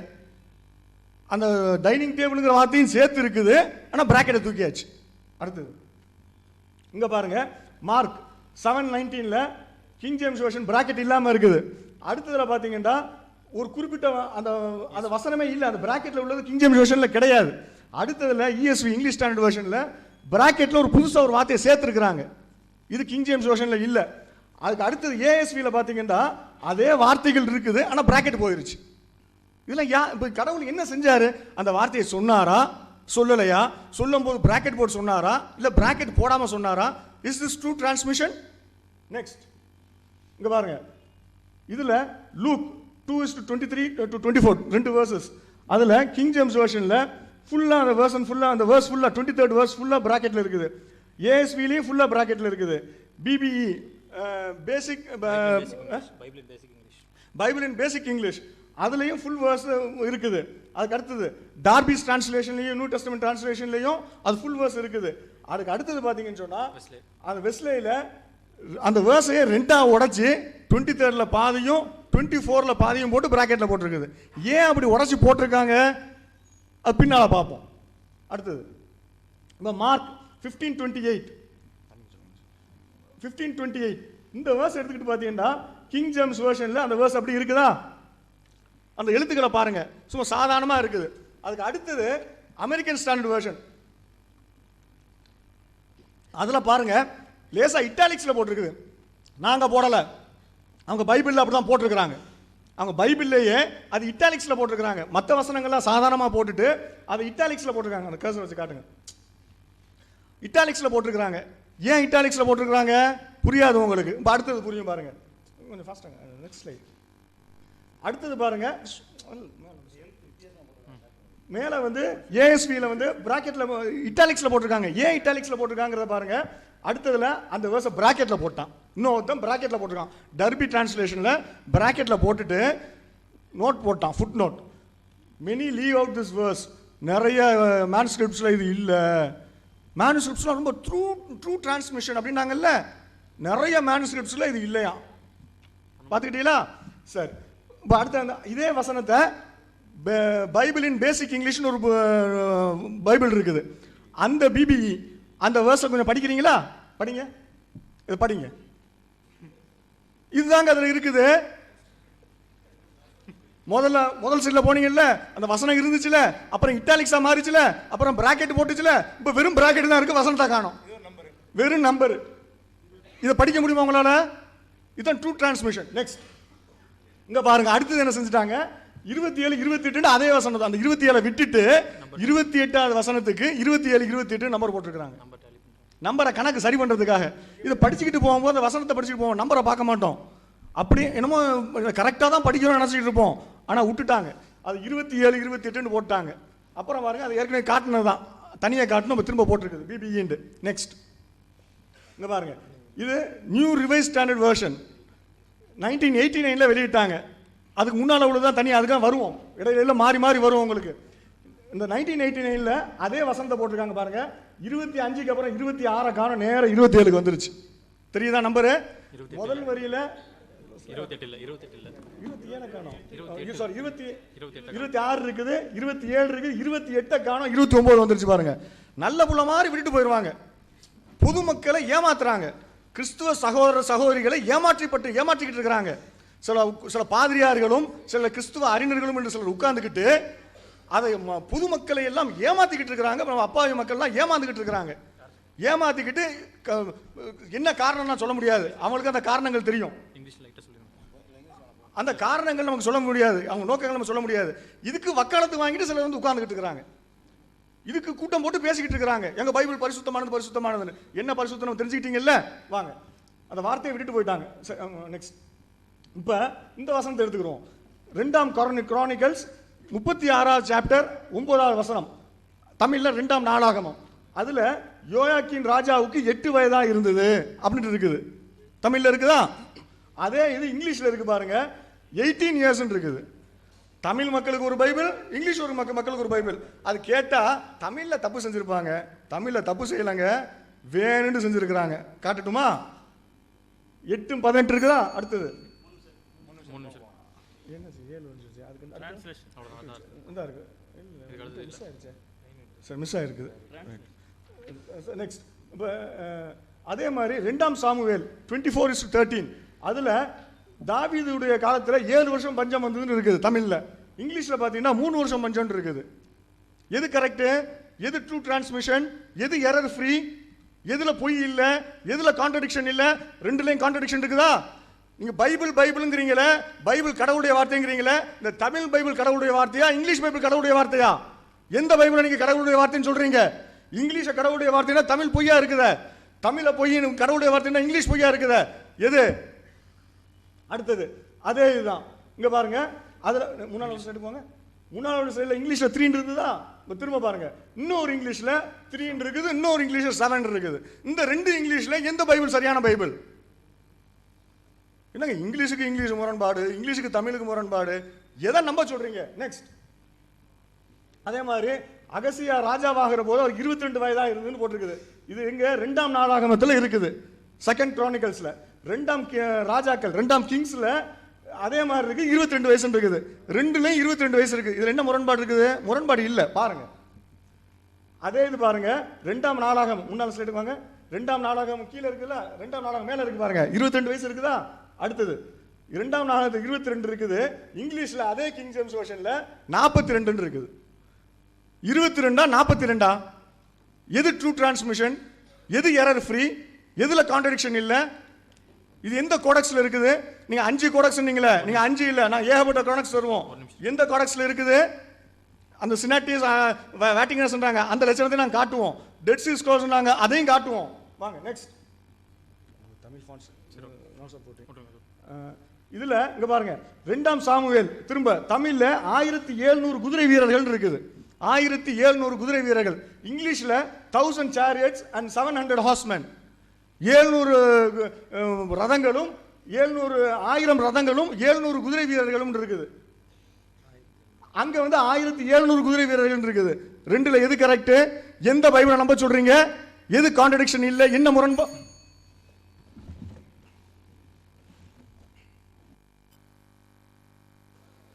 Yes, friends. It's a good argument to hear like this. Our brother is able to bring his evidences இது ஒரு நல்ல விவாதமாக இருக்கிறது. ஏனென்றால் அருமையான சகோதரர் அநேக ஆதாரங்களை கொண்டு வருவதற்கு கூடியவராக இருந்தார். But when we evaluate the nature of evidences which he brings, it's all confused and disqualified. அவர் கொண்டு வருகிறதான அந்த ஆதாரங்களுடைய தன்மையை நாம் பரிசோதித்தால் அது அவைகளுக்குள்ளாகவே குழப்பமுடையதாக, அது தகுதியற்றதாக இருக்கிறதை நாம் பார்க்க முடிகிறது. Before he uses the evidences, he has to learn how to use it. ஒரு ஆதாரத்தை அவர் கொண்டு வருவதற்கு முன்பதாக அந்த ஆதாரத்தை எப்படி உபயோகப்படுத்துவது என்பதை அவர் கற்றிருக்க வேண்டும். If anyone wanted to criticize on the manuscript basis, on the bracket basis, what is in original or not, then there is some qualification. ஒரு எழுத்து பிரதிகளை பற்றி யாராவது குற்றம் சொல்ல வேண்டும் என்றால் அது ஒரு உண்மையாக இருந்ததா அல்லது பிராக்கெட்ல இருக்கிறது அப்படிப்பட்டதான காரியங்களை அவர்கள் குற்றம் சுமத்த வேண்டும் என்று சொன்னால் முதலாவது அவர்கள் அதிலே கற்றிருந்தவர்களாக இருக்க வேண்டும். For example, if I have a pain, I can say in medical shop, please give me a Brufen. இப்போ எனக்கு ஒரு வலி இருக்கிறது என்று சொன்னால் நான் ஒரு மெடிக்கல் ஷாப்ல எனக்கு ஒரு ப்ரூஃபன் கொடுங்க, வலி மாத்திரை கொடுங்க என்று கேட்பேன். But if I wanted to criticize the quality and formula of Brufen, then the medical department will say, please have basic knowledge of the medical department. ஒருவேளை அந்த வலி நிவாரணியான ப்ரூஃபனை குறித்து நான் குற்றம் சாட்ட வேண்டும் என்றால், அந்த ப்ரூஃபனுடைய தன்மைகளை குறித்து நான் குறை சொல்ல வேண்டும் என்றால் அந்த மெடிக்கல் டிபார்ட்மெண்ட் சொல்லுவாங்க, உனக்கு இதை பற்றிய அடிப்படை மருத்துவ அறிவியல் உனக்கு கொஞ்சமாவது தேவை என்று சொல்லுவார்கள். So he wanted to criticize on the basis of bracket. அவர் எனவே அடைப்புக்குறியிலே அல்லது பிராக்கெட்ல இருக்கப்பட்டதான் அந்த காரியத்தை குறித்து அவர் குற்றம் சாட்டி கொண்டிருக்கிறார். What is in original and what is not, what is added. அவர் இது ஒரிஜினல் இல்லாத இப்பொழுது சேர்க்கப்பட்டிருக்கிறது என்று சொல்லிக் கொண்டிருக்கிறார். For this, இதற்காக he needs 10 qualification. 10 தகுதி நிலைகள். First, he should know biblical language, Hebrew, Aramaic and Greek. அவருக்கு வேதாகம மொழிகளான எபிரேயம், அரமியம், கிரேக் என்கிறதான மொழிகளை பற்றிதான புலமை இருக்க வேண்டும். To go and study original, அதை மூல மொழியிலே படிப்பதற்கு, verify by himself, அவர் தானாகவே அதை பரிசோதிப்பதற்கு, and then tell in a public that I have found it out. நான் அதை கண்டுபிடித்திருக்கிறேன் என்று சொல்லுவதற்கு அவர் அதை செய்திருக்க வேண்டும். On the basis of translation you cannot do this one. மொழியாக்கத்தின் அடிப்படையில் நீங்கள் இதை நிச்சயமாக செய்ய முடியாது. Number 2, இரண்டாவது, he should know the basic about manuscript study principle. மூலப்பிரதிகளை படிக்கிறதான அந்த படிக்கிறதான தத்துவத்தை பற்றி அவர் அறிந்திருக்க வேண்டும். Basically there are 3 principles. அந்த மூலப்பிரதிகளை படிப்பதற்கான 3 அடிப்படை தத்துவங்கள் இருக்கிறது. Manuscript criticism, மூலப்பிரதிகளை படித்ததான விமர்சனம், declaration of corruption, அதிலே பிழை இருக்கிறது என்று சொல்லி அறிக்கை செய்கிற அறிவிப்பு, and by the richness of manuscript, restoration. அந்த மூலப்பிரதிகளின் ஏராளமான தன்மையில வைத்து அது மீண்டும் பல நிலைமைக்கு திரும்ப கொண்டு வரப்படுகிறதை பற்றி பேசுவது. He has quoted some of the brackets. அவர் சில பிராக்கெட்ஸை பற்றி குறிப்பிட்டார். But he doesn't know this Bible when it was translated how many manuscripts were there. ஆனால் இந்த வேதாகமம் மொழிபெயர்க்கப்பட்ட போது எத்தனை பிரதிகள் இருந்தது, மூலப்பிரதிகள் இருந்தது என்பது அவருக்கு அறியாமல் இருக்கிறது. When KJV was translated there was 6 manuscripts. KJV மொழிபெயர்க்கப்பட்ட போது 6 மூலப்பிரதிகள் இருந்தது. When RSV was done there was 100 manuscripts. RSV மொழியாக்கம் செய்யப்பட்ட போது 100 மூலப்பிரதிகள் இருந்தது. Now we have 27,000 manuscripts. ஆனால் இப்பொழுது நமக்கு 27,000 மூலப்பிரதிகள் இருக்கிறது. And all the evidences which he has brought is refuted long back. அவர் கொண்டு வந்ததான எல்லா ஆதாரங்களும் பல நாட்களுக்கு பல வருடங்களுக்கு முன்பதாகவே மறுப்பு தெரிவிக்கப்பட்டிருக்கிறது. If he knows the Bruce Metzger, one of the greatest critics, மிகச் சிறந்த விமர்சகரான ப்ரூஸ் என்பவரை அறிந்திருந்தால், he says that today when we study this all the manuscript, 98% all the brackets can be removed and can restore to original condition.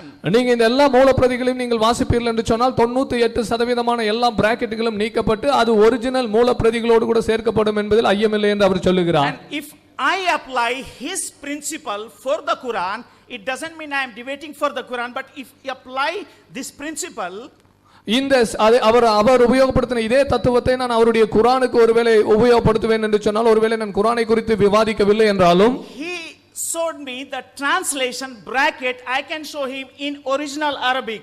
அவர் நமக்கு இந்த அடைப்புக்குறிகளை குறித்து மொழியாக்கத்தில் இருக்கிற அடைப்புக்குறிகளை அவர் காண்பித்தார். ஆனால் அவருடைய மூல அரபியில இருக்கிறதான காரியங்களை நான் காண்பிக்க முடியும். Promise tenfold more than what he have seen right now. இப்போ அவர் என்னத்தை காமிச்சாரோ அதை காட்டிலும் 10 மடங்கு அதிகத்தை நான் அவருக்கு காட்டக்கூடியவனாக இருக்கிறேன். Please show me the number, how many he showed it now.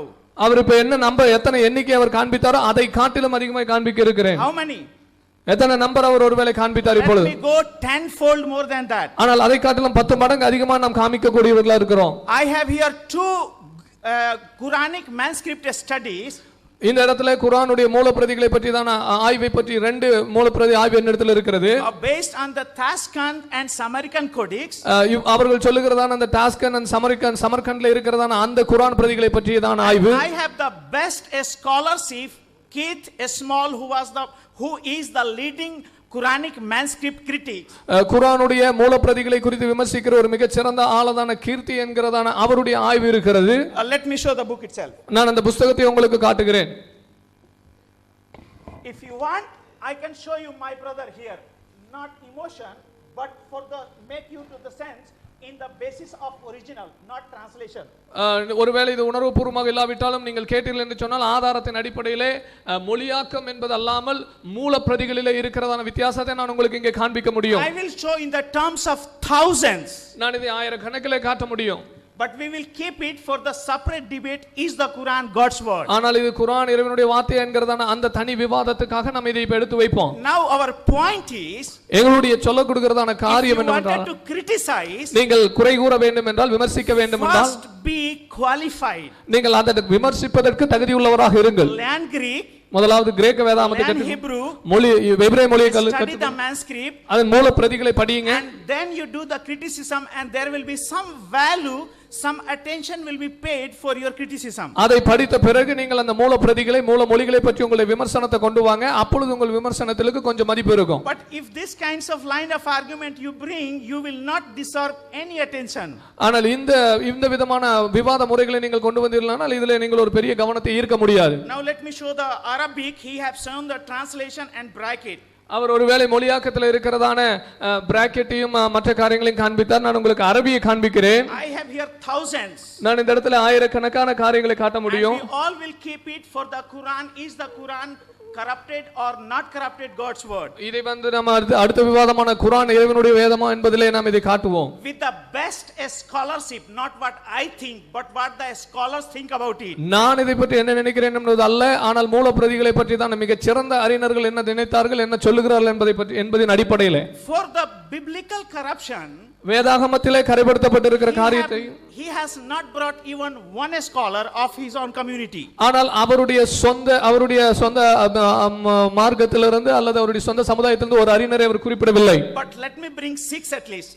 ஆனால் நான் அதற்கு எதிராக 6 காரியங்களை குறிப்பிடட்டும். Tabari, after studying, he says Bible is not corrupted.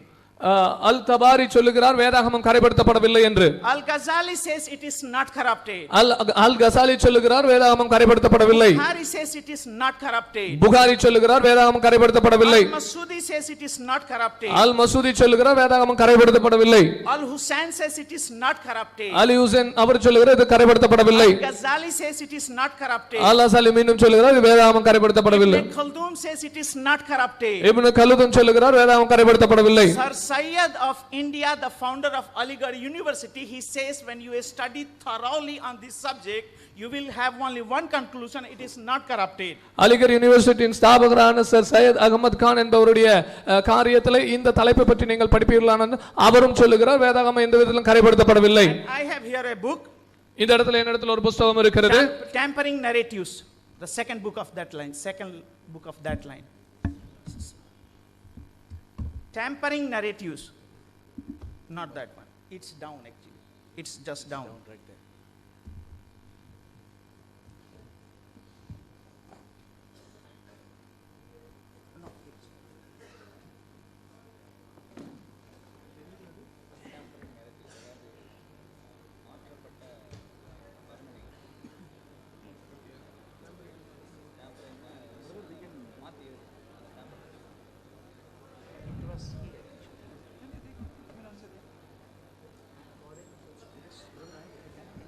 Yes, you can.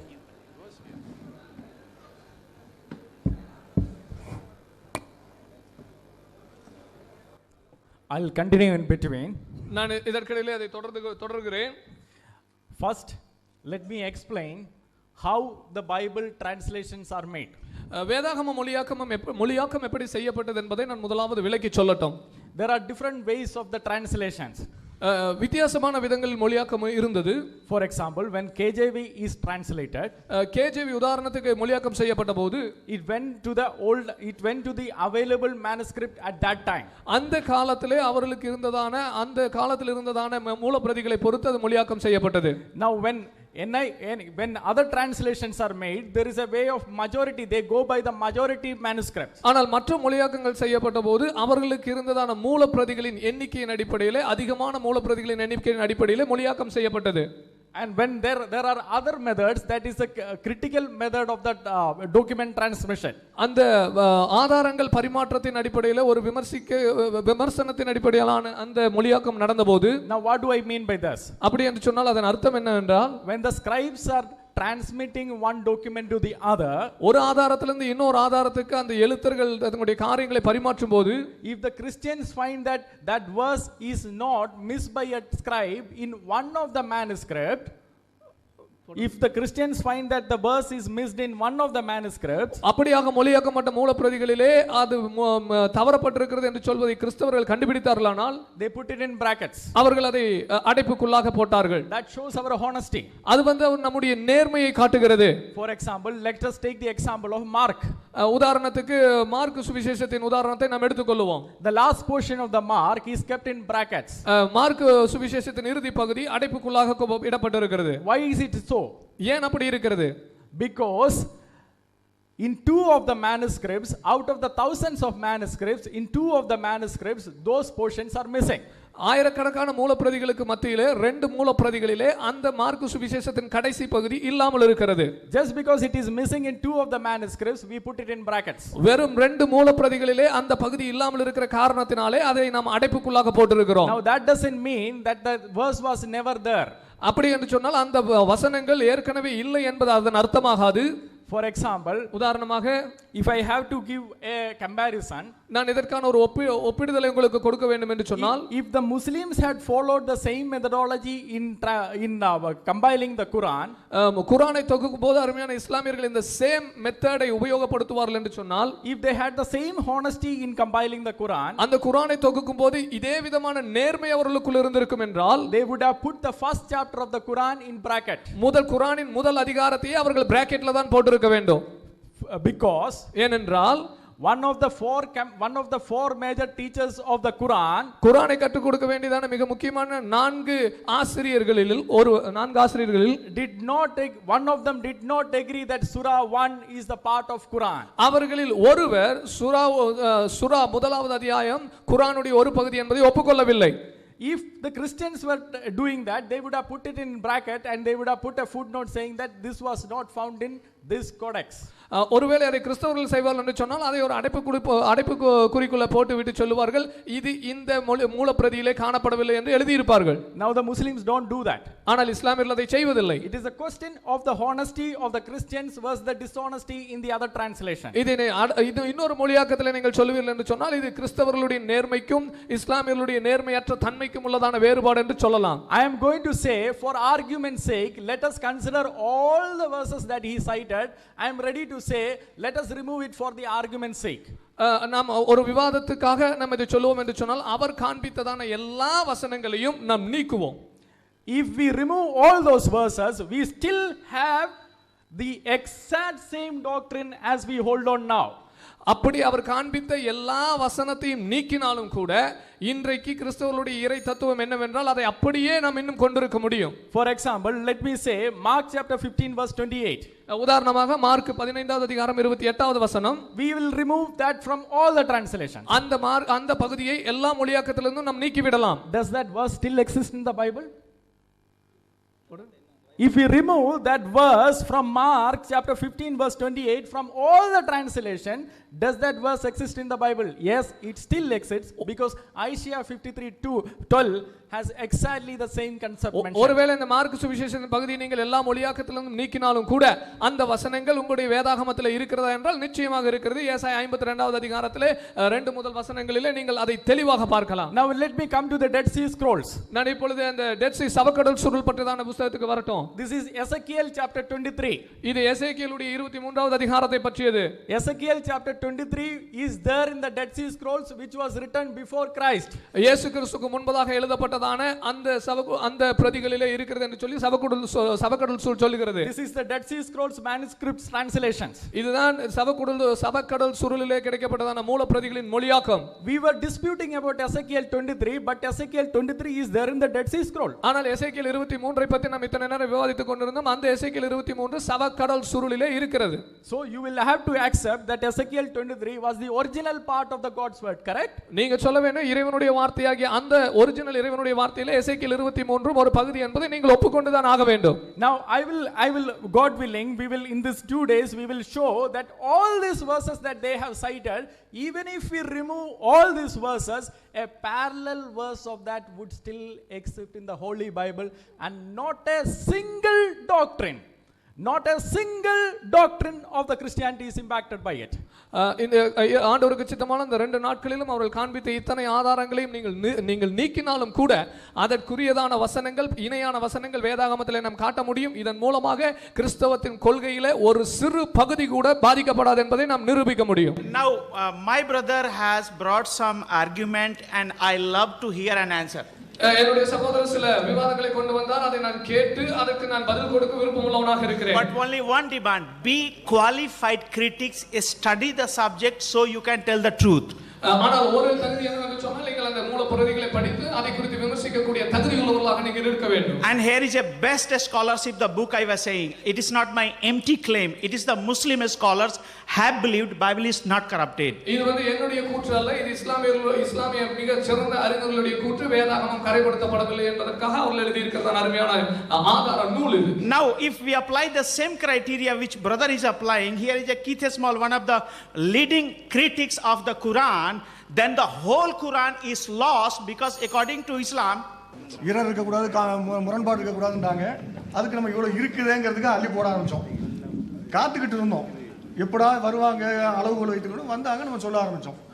இப்போ அதுக்கு அவங்க என்ன பதில் சொல்றாங்கன்னா, to criticise you should have knowledge. இதை சொல்றதுக்கு உங்களுக்கு அறிவு இருக்கணும், அதை பற்றி விவரம் இருக்கணுங்கிறாங்க. இது நாங்கள் ஒன்றும் அறிவு இருக்க வேண்டிய அவசியமே இல்லை. நான் புதுசாக சொன்னேன், உங்கள் பைபிளில் இருக்க வேர்சஸ்லாம் எடுத்து போட்டேன். எனக்கு இதுக்கு தனியாக அறிவு தேவையில்லை. இங்கிலீஷில் உள்ள வேர்சஸை எடுத்து போட்டேன். உங்கள் ஸ்காலர்ஸ் ஆஃப் டிஃப்ரெண்ட் டினாமினேஷன்ஸ் உட்கார்ந்து பல வருஷங்களாக மொழிபெயர்த்தார்களே, அதுகளை எடுத்து நான் போட்டேன், அவ்வளோதான். நான் புதுசாக இதுக்கு எனக்கு தனி நாலேஜ் தேவையில்லை. First I need not have any knowledge about it. I am just coating your scholars, I am just coating your Bible, different versions, that's all. I don't need any extra knowledge about it. Right. Secondly, he said you should have 10 what is that? Criteria. 10 criteria for before criticizing. The first thing, he didn't list out the 10, he just said 2. The first thing he said is we should know Hebrew, Greek and Aramaic. மொழிபெயர்க்க இதை பற்றி நீங்கள் விமர்சனம் செய்வதாக இருந்தால் உங்களுக்கு 10 தகுதிகள் இருக்கணும் அப்படின்றார். ஆனால் 2 தான் சொன்னார், மற்றெல்லாம் விட்டுட்டார். 2ல் என்னன்னு கேட்டால் you should know Hebrew, Greek and அராமிக்ன்றார். I'm sorry, I don't know Aramaic, but I have working knowledge of Greek and Hebrew. எனக்கு கிரீக்கும் ஹீப்ரூவும் புரிஞ்சுக்கிற அளவுக்கு, ஆய்வு செய்யக்கூடிய அளவுக்கு தெரியும், பேச வராது. Because it's not my mother tongue, I can speak, but I have working knowledge. I can study, I can read, I can write, I can read and understand. ரெண்டாவது, செகண்ட், மேனுஸ்கிரிப்டை பற்றி நீங்கள் கிரிட்டிசைஸ் பண்ணுறது அதுக்கு தனியாக தெரிஞ்சிருக்கணும். 3 விஷயம் தெரிஞ்சிருக்கணும். To criticise manuscript you should have 3 knowledge. What are they? You should know about manuscript criticism, then declaration, and then restoration. Then he explained what is declaration. Declaration means you should declare that this is corrupted. Then he said restoration. Then you should restore the correct one. Then what is there? You declare that it's not there, then you restore it. Who are you to restore it in God's word? அவர் என்ன சொல்றாரு, உங்களுக்கு இன்னொரு அறிவு இருக்கணுமா. டெக்ஸ்டல் criticism சொல்லுவாங்க, டெக்ஸ்ட்டை பற்றி criticise பண்ணுறதுக்கு அது சொல்லுவாங்க. அவர் வேற வார்த்தைகளை சொன்னார். மேனுஸ்கிரிப்டை பற்றி கிரிட்டிசைஸ் பண்ணுறதுக்கு மேனுஸ்கிரிப்ட் கிரிட்டிசிசத்தை பற்றி தெரிஞ்சிருக்கணும். 2வதாக டிக்ளேர் பண்ணணும், அறிவிக்கணும். என்ன அறிவிக்கணும்? இது எல்லாம் தப்பானது அப்படின்னு அறிவிக்கணுமா. இதை தெரிஞ்சிருக்கணுமா. அப்போ தப்பானதுன்னு தெரிஞ்சிருக்குங்கிற அளவுக்கு தப்பானது வச்சிருக்கிறாங்க பாருங்க. அதை பற்றி ஒரு தனியாக படிக்கிற அளவுக்கு வச்சிருக்கிறாங்க. உண்மையில் அப்படிதான். டெக்ஸ்டுவல் கிரிட்டிசிசம் சொல்லிட்டு ஒரு தனி சப்ஜெக்டே இருக்குது. டிவினிட்டி படிக்கக்கூடியவங்களுக்கு, தியாலஜி படிக்கக்கூடியவங்களுக்கு தெரியும் அது. அப்புறம் ரெஸ்டோரேஷன் தான் விட்டு போனதை திரும்ப சேர்க்கறது. ஏதாவது வசனங்கள் விட்டு போச்சு அது சேர்க்கறது தான். கடவுளுடைய வார்த்தையில் சேர்க்கறதுக்கு உனக்கு என்ன வேலை? இதெல்லாம் விட்டு போச்சு நான் எப்படி சேர்க்கறது? ஆளுக்கால் இஷ்டத்துக்கு சேர்த்ததுனால தான் வந்த வேணை. அப்புறம் அரபிக்குடைய ஒரிஜினல் குரானில், அரபிக் ஒரிஜினலில் பிராக்கெட்ஸ் இருக்குதான், அது காட்ட சொல்லிருக்கோம். அது காட்டுறாங்க, தந்தாங்கன்னா அதை பற்றி பேசுவோம். ரெண்டாவது இருந்தாலும் இதுக்குள்ள தலைப்பு இல்லை, தரட்டும், அப்படி ஒன்றுமே கிடையாது. செகண்ட்லி பைபிள் இஸ் ட்ரூன்னு சொல்லிட்டு தபரி கோட் பண்ணாராம், கசாலி கோட் பண்ணாராம், புகாரி கோட் பண்ணாராம். Let anyone quote. நான் கேட்கறதுக்கு என்ன பதில் சொல்றீங்க? Let Ghazali come and answer this, let Bukhari come and answer this, let Tabari come and answer this, or at least who if you are quoting them you answer this. அவர் சொன்னார் இவர் சொன்னார் வேண்டாம். I am producing evidence just before your eyes. You are saying someone said this, someone said that. அவர் சொன்னார் இவர் சொன்னாருங்கிறீங்க. நான் உங்க கண்ணு முன்னால ஆதாரத்தை காட்டிட்டு இருக்கேன். உங்க பைபிளுக்கு இவ்வளவு குளறுபடி இருக்குன்னு. It has been already refuted. எல்லாம் முன்னாலே மறுத்தாச்சு. என்ன மறுத்தாச்சு? முன்னாலே மறுத்தது இப்ப சொல்லுங்களேன் சபையில. You just whatever has been refuted, just put it down in this audience, before this audience. Right. அப்புறம் he said some more things. Even if those bracketல இருக்கக்கூடிய வசனங்களை நீக்கிட்டாலும் there has been no change in the doctrine. You are very doctrine that the Bible is a God's word and it has no, it can't be anything, nothing can be added to it and nothing can be deleted to it. That doctrine is changed now. Invalid. It becomes invalid. சில வசனத்தை எடுத்துட்டீங்கன்னாவே கடவுளுடைய வார்த்தையில எதையும் சேர்க்க முடியாது, நீக்க முடியாதுன்னு சொன்னா அந்த உங்களுடைய அடிப்படை தத்துவமே போயிருச்சு. How can you claim that there's no change in your doctrine? And then Ezekiel has been found in Dead Sea Scrolls. So it has existed before Jesus Christ. That's what his argument is. அதுக்கு நாங்க வரோம். We'll come to that. Right.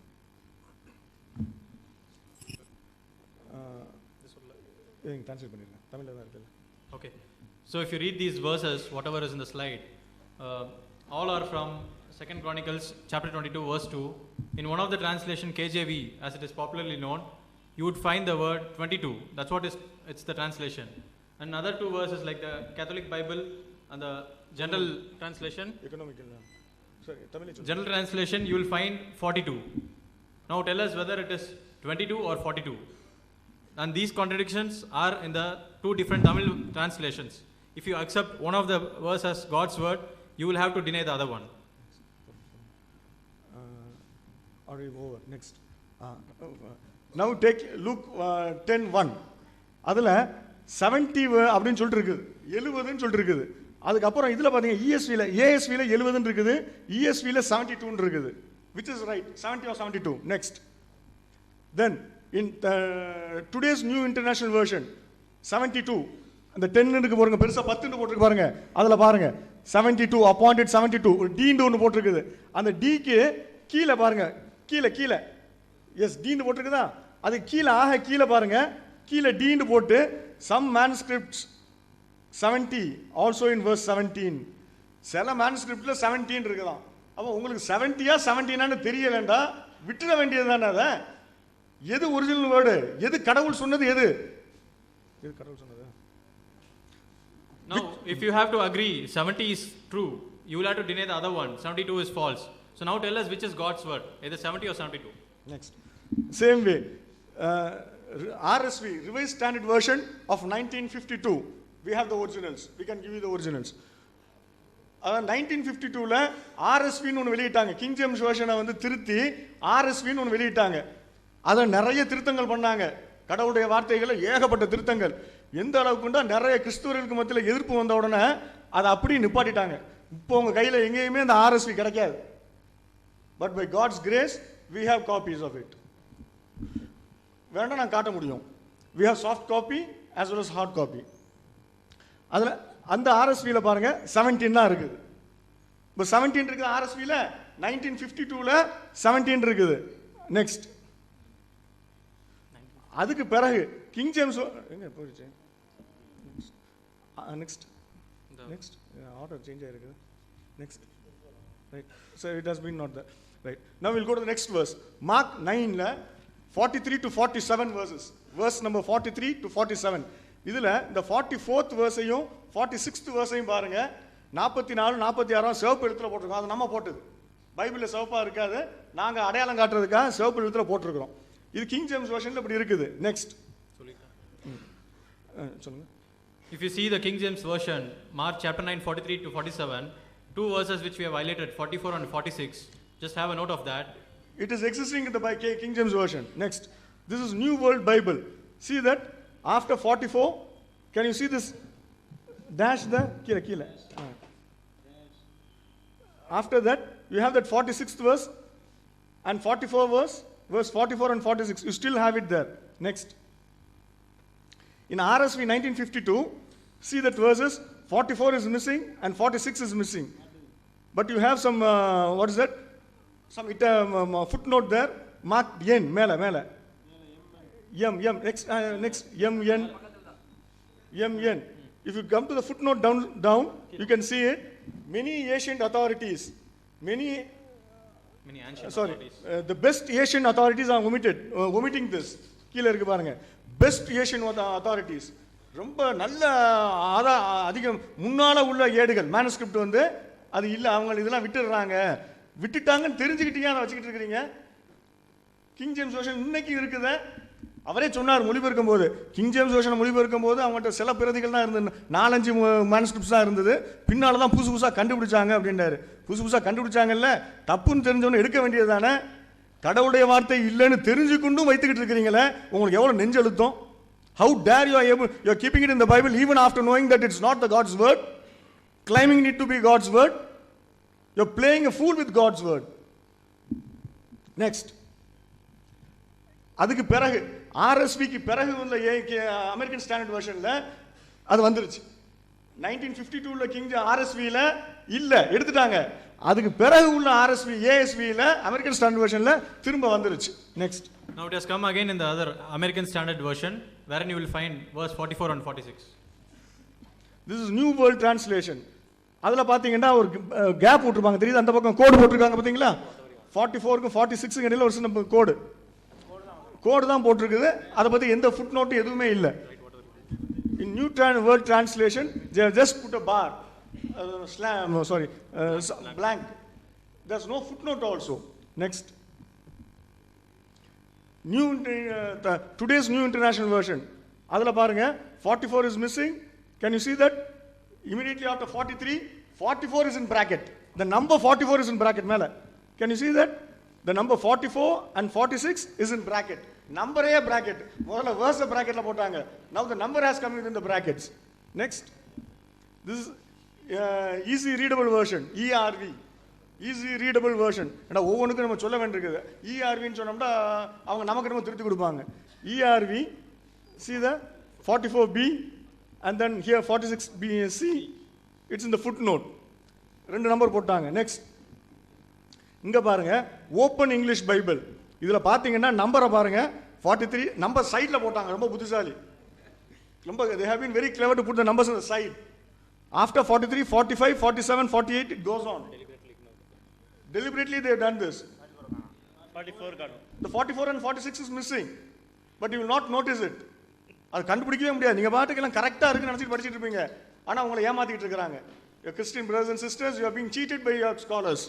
Next. ERV தமிழ்ல easy readable version சொல்லி தமிழ்ல ஒன்று வந்திருக்குது. அதில் பார்த்தீங்கன்னா ரெண்டுலேயும் ஸ்டார் போட்டு கீழே ஃபுட் நோட் போட்டாங்க பாருங்க. வாக்கியம் 44 கீழே ஃபுட் நோட். வாக்கியம் 44 46. Please move. சில கிரேக்க மார்க்கு பிரதிகளில் 44வது வாக்கியம் உள்ளது, அது 48வது வாக்கியம் போன்றுள்ளது. அவ்வளோதான். ரெண்டுலேயும் அதே தான் போட்டிருக்கோம். சிலதுல இருக்குது, இதுல இல்ல. அவங்க வச்சிருக்க மெஜாரிட்டி ஸ்கிரிப்ட்ஸ்ல இருக்குது, ஏஷியன் ஸ்கிரிப்ட்ஸ்ல இல்ல. They have put 2 notes saying that this is available in few ancient manuscripts. Next. Again, same thing. New Revised Standard Version, NRSV. King James Version was revised RSV, then again it was re-revised NRSV. NRSV, see, the number is missing. 43, it goes to 45. 45, it goes to 46. 47. My Christian brothers are always weak in maths. 3:1. We'll come to that later on. 3 1பாங்க. அது தனியாக தலைப்பில் இருக்குது, அந்த தலைப்பில் பேசிக்கலாம். எப்பவுமே மேக்ஸில் கிறிஸ்தவர்கள் சகோதரர்கள் வீக்காக தான் இருக்கிறாங்க. அகெயின் இது இன்னொரு வருஷன், இன்னொரு சாப்டர். மத்தேயு 18ல் 10 to 12. அங்கே பாருங்கள், கிங் ஜேம்ஸ் வெர்ஷனில் அது ரெட்டிங்கில் போட்டு வச்சுருக்கிறோம். அதை ஹைலைட் பண்ணுறதுக்காக நாங்கள் போட்டது. ரெட்டிங்கில் இருக்குதா? அடுத்ததில் பாருங்க, பிபிஇயில் வெறும் நம்பர் மட்டும் போட்டிருக்குது, வேர்ஸ் இல்லை. அந்த ரெட்டிங்கில் போட்டதை நாங்கள் ஹைலைட் பண்ணி காட்டுறதுக்காக போட்டோம். நெக்ஸ்ட் வேமவுத் நியூ டெஸ்டமென்ட் டிரான்ஸ்லேஷன் எடுத்துக்கிட்டிங்கன்னா 10-11 போட்டு அங்கே வந்து 11th-11வது வசனம் இல்லை. இங்கே என்ன பண்ணுறது, 10th verse போட்டுட்டு 11-12 போட்டாங்க. இவங்க வேமவுத்தில் 10-11 போட்டாங்க. 10வது வசனத்தையே 10-11 போட்டாங்க. இதை பார்த்தீங்கன்னா 10க்கு என்ஆர்எஸ்வியில் 10க்கு அடுத்து 12 வந்துருச்சு. ஒவ்வொரு வேர்ஷன்லையும் ஒவ்வொரு மாதிரி போட்டுக்கிட்டு யாரை ஏமாற்ற பார்க்குறீங்க? மக்களை ஏமாற்ற பார்க்குறீங்களா இல்லை கடவுளை ஏமாற்ற பார்க்குறீங்களா? Are you trying to cheat the people or God? Whom are you playing with? Next. In Weymouth's translation, if you see, they have deliberately put 10 and 11. They purposely deleted the verse 11 which is present in KJV. We are not translating in English because it's self-explanatory. All the slides are in English. Right. This is King James Version. Mark 6, chapter 16, verses from 6 to 20. அப்படி இருக்குதா? So not 6 to 20, it's 9 to 20. It's 9 to 20. இந்த 9 to 20 பார்த்தீங்கன்னா அந்த verse king James வெர்ஷன்ல அப்படி இருக்குது. அவரே சொல்லிட்டார். நான் சொல்றதுக்கு முன்னால அவரே சொல்லிட்டார். ஈவன் தென் அவர் சொல்லிட்டாங்கிறது நம்ம சொல்லாமல் இருக்க முடியாது. நம்மளும் சொல்றோம். அவர் நல்ல புலமா சொல்லிருப்பாரு. அவர் வந்து என்ன சொன்னாரு, அது வந்து we found later on it's not in the Asian manuscript, so we have put it in the bracket. Where is the bracket here in King James Version? அவர் என்ன சொன்னாரு, இந்த 9வதுல இருந்து 20வது வசனம் வரைக்கும் பழைய பிரதிகளில் இல்லைங்கிறதுனால நாங்கள் பிராக்கெட்ல போட்டுட்டோம். எங்க நேர்மையை பார்த்தீங்களா அப்படிங்கிறாரு. Where is the bracket here? இந்த பிராக்கெட்டுங்க எங்க இருக்குது? இதுல ஏன் வச்சுக்கிட்டு இருக்கிறீங்க? கிங் ஜேம்ஸ் வெர்ஷன் இன்னும் பிரிண்ட் பண்ணிட்டு இருக்கீங்களே. You are reprinting it again and again. Bracket இல்லாம without a bracket you are printing it again and again. Next. See இங்க பாருங்க, RSV King James Revised Standard Version of 1952. அந்த வெர்ஷனை பாருங்க, மேல உள்ள எழுத்துக்களை பாருங்க, பெருசா இருக்கும். இதை அப்படியே சின்னதாக்கிட்டாங்க. ஃபுட்நோட் மாதிரி ஆக்கிட்டாங்க. ஃபுட்நோட்டா போடல, ஃபுட்நோட் மாதிரி அப்படி போட்டு விட்டாங்க. இட்டாலிக்ஸ்ல சின்ன எழுத்துல போட்டு இட்ஸ் மிஸ்ஸிங் இன் சம் டெக்ஸ்ட்னு சொல்லி போட்டு போயிட்டாங்க. அப்ப இது 1952ல கரெக்ட் பண்ண தெரிஞ்ச உங்களுக்கு இப்போ அடிக்கக்கூடிய வெர்ஷன்ஸ்ல ஏன் அடிக்க முடியல? இப்போ King James Version 2000 King James வெர்ஷன்ல அடிச்சிட்டு இருக்கீங்களே, விண்டோஸ் 2000 மாதிரி கிங் ஜேம்ஸ் வெர்ஷன் 2000ல அடிக்கிறீங்களே. Why are you still retaining it in your King James Version 2000? Next. Again, இன்னொரு வெர்ஷன்ல பாருங்க. Which version is this? We have not marked the version. If you want, I'll check it and I'll give you. அதுல வந்து there are two versions, shorter ending and longer ending. இதுக்கு சுருக்கமான முடிவுரை, விரிவான முடிவுரை. என்ன முடிவுரை எழுதுறீங்க இதுக்கு? கடவுளுடைய வார்த்தையில சுருக்கமான முடிவுரையா விரிவான முடிவுரையா? ரெண்டும் கடவுள் தான் சொன்னாரா? இல்ல ரெண்டுல எதை கடவுள் சொன்னார்? ரெண்டையுமே சொல்லலன்னு சொல்றாங்க, இல்ல சுருக்கமானதை சொன்னாங்கன்னு சொல்றாங்க, இல்ல பெருசா சொன்னாருங்கறாங்க. What did God say? எதை God சொன்னாரு? Next. One you have translated saying that it's shorter ending, another one has longer ending. From these two, which one do you believe as the word of God? Then again, Montgomery NT-ல அதே இது appendix னு சொல்லி போட்டுங்க சேர்த்திருக்காங்க, without a bracket. அது சின்னதா appendix போடுங்க. அதை பார்த்து என்ன தெரிஞ்சுக்கிறோம்? ஏதோ அப்படி படிச்சுக்கிட்டே போயிடும், ஏதோ பைபிள்ல இருக்குன்னு நம்பிக்கிறவாங்க. மக்கள் அப்படி ஏமாத்துறாங்க. Next same thing. இங்க பாருங்க, இதுல பிராக்கெட் வந்துருச்சு. ESV இங்கிலீஷ் ஸ்டாண்டர்ட் வெர்ஷன்ல பிராக்கெட் வந்துருச்சு. பிராக்கெட் போட்டு ஒன்றும் போடல, சும்மா விட்டு போயிட்டாங்க. பிராக்கெட் மட்டும் தான் போட்டிருக்காங்க.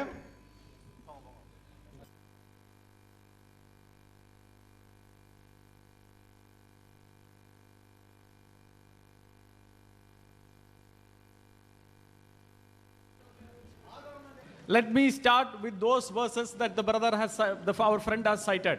நம்முடைய சகோதரர் மேற்கோள் காட்டின வார்த்தைகளை நான் மீண்டுமாய் குறிப்பிட விரும்புகிறேன். He said Mark chapter 9 verse 44 and Mark chapter 9 verse 46 is missing in many translation, but it is found in some translation. அவர் சொன்னார், மார்க் 9ஆம் அதிகாரம் 44ஆம் வசனமும் 46ஆம் வசனமும் சில மொழிபெயர்ப்புகளிலே இருக்கிறது, மற்ற மொழிபெயர்ப்புகளிலே இல்லை என்று சொல்லி. I have already told you an argument that even if I remove Mark chapter 44 and 46, that verse is still there. ஒருவேளை அந்த 44 46 வசனங்களை வேதத்திலிருந்து எடுத்து விட்டாலும் கூட இன்னும் கூட வேற பகுதியில அந்த வசனங்கள் இருக்கிறது என்று சொல்லி நான் ஏற்கனவே சொன்னேன். First, let me read that verse, Mark chapter 9 verse 44. Let me read that verse. முதலாவதாக நான் மார்க் 9ஆம் அதிகாரம் 44ஆம் வசனத்தை உங்களுக்காக நான் வாசிக்கட்டும். Where the worm does not die and the fire is not quenched. This is the missing verse. Remember it. Where the worm does not die and the fire is not quenched. அங்கே புழு சாகாமலும் அக்கினி அவியாமலும் இருக்கும். And verse 46, same verse. Where the worm does not die and the fire is not quenched. 46ஆம் வசனம், அங்கே அவர்கள் புழு சாவாமலும் அக்கினி அவியாமலும் இருக்கும். So these verses, the same verse is missing in some manuscripts. Therefore they have whichever manuscript methodology they are following, they have either included or omitted it. Correct. இந்த வசனங்கள் ஒன்று சேர்க்கப்பட வேண்டும், இல்லாவிட்டால் எடுக்கப்பட வேண்டும், அந்த எழுத்து பிரதிகளை பொறுத்து என்று அவருடைய முறை, அவர்கள் நம்ம எழுதும்போது கையாள வேண்டிய முறையை சொன்னார்கள். I am saying let us remove that verse from all translations. நான் சொல்லுகிறேன் இந்த எல்லா மொழிபெயர்ப்புகளிலிருந்தும் இந்த 2 வசனங்களை எடுத்து விடலாம். Is that verse still there in the Bible? அப்படியானால் இந்த வசனம் இன்னும் பைபிள்ல இருக்கிறதா, வேதாகமத்தில் இருக்கிறதா? Read 48 same chapter 9 verse 48. அதே அதிகாரம், the worm does not die and the fire is not quenched is in every single translation. இந்த 48ஆம் வசனத்துல பாத்தீங்கன்னா, அங்கே அவர்கள் புழு சாவாமலும் அக்கினி அவியாமலும் இருக்கும் என்கிற இந்த வசனம் எல்லா மொழிபெயர்ப்புகளிலும் இருக்கிறது என்பதை நீங்கள் பார்க்கலாம். Have we lost anything, brothers? இந்த மொழி இந்த வசனங்களை எடுத்ததனால எதையாவது நம்ம இழந்திருக்கிறோமா? All that we are speaking here is about a repetition of the same verse. இங்கே நம்ம சொல்லுவதெல்லாம் அதே வசனம் திரும்ப திரும்ப வந்திருக்கிறது, அதை தான் சொல்லுகிறோம். So what have we lost? Even if we lose Mark chapter 9 verse 44 and Mark chapter 9 verse 46, the same Mark chapter 9 verse 48 still retains that verse in every single translation.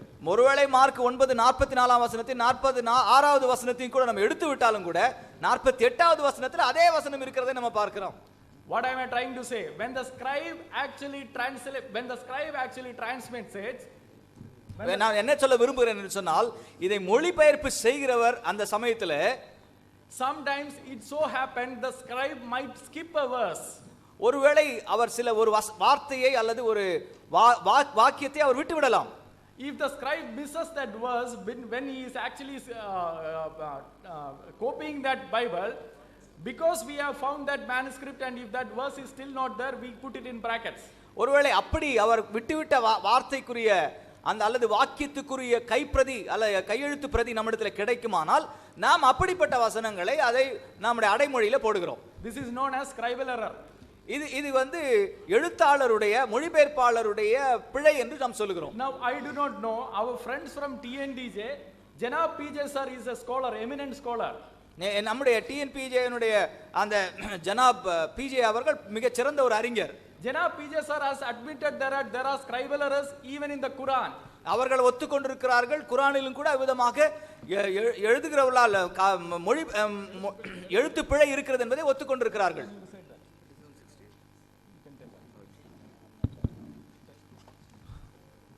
நண்பர்களே,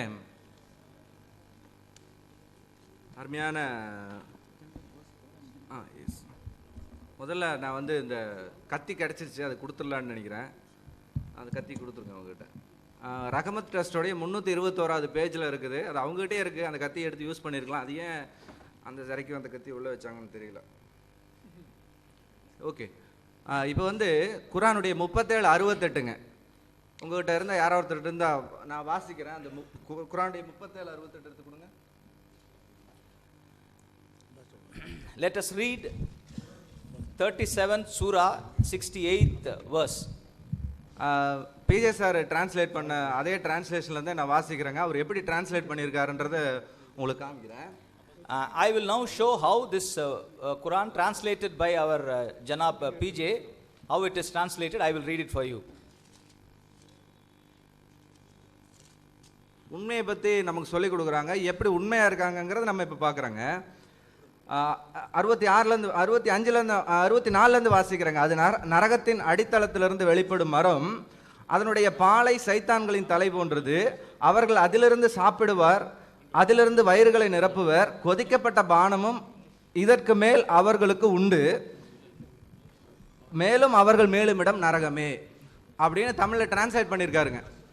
ஆக்சுவலாக இந்த இடத்துல இருக்கிற அரபி வேர்டில் இப்போ அவங்க அரபி ஸ்காலர் தான். இப்போ அவங்க இதை வந்து அரபியில் ஓதி அர்த்தம் வைக்கட்டுங்க. அவங்க அர்த்தம் வச்சு இது வந்து செல்லுமிடம் நரகமே, காஃபிர்கள் செல்லுமிடம் நரகமேன்னு அர்த்தம் வச்சுட்டாங்கன்னா ஓகே, நம்ம வந்து சொல்லலாம் இவங்க வந்து சரியாக வந்து எல்லாமே சரியாக மொழிபெயர்த்து எழுதியிருக்காங்க நம்ம சொல்லலாங்க. அந்த இடத்துல வந்து சொல்லுங்க.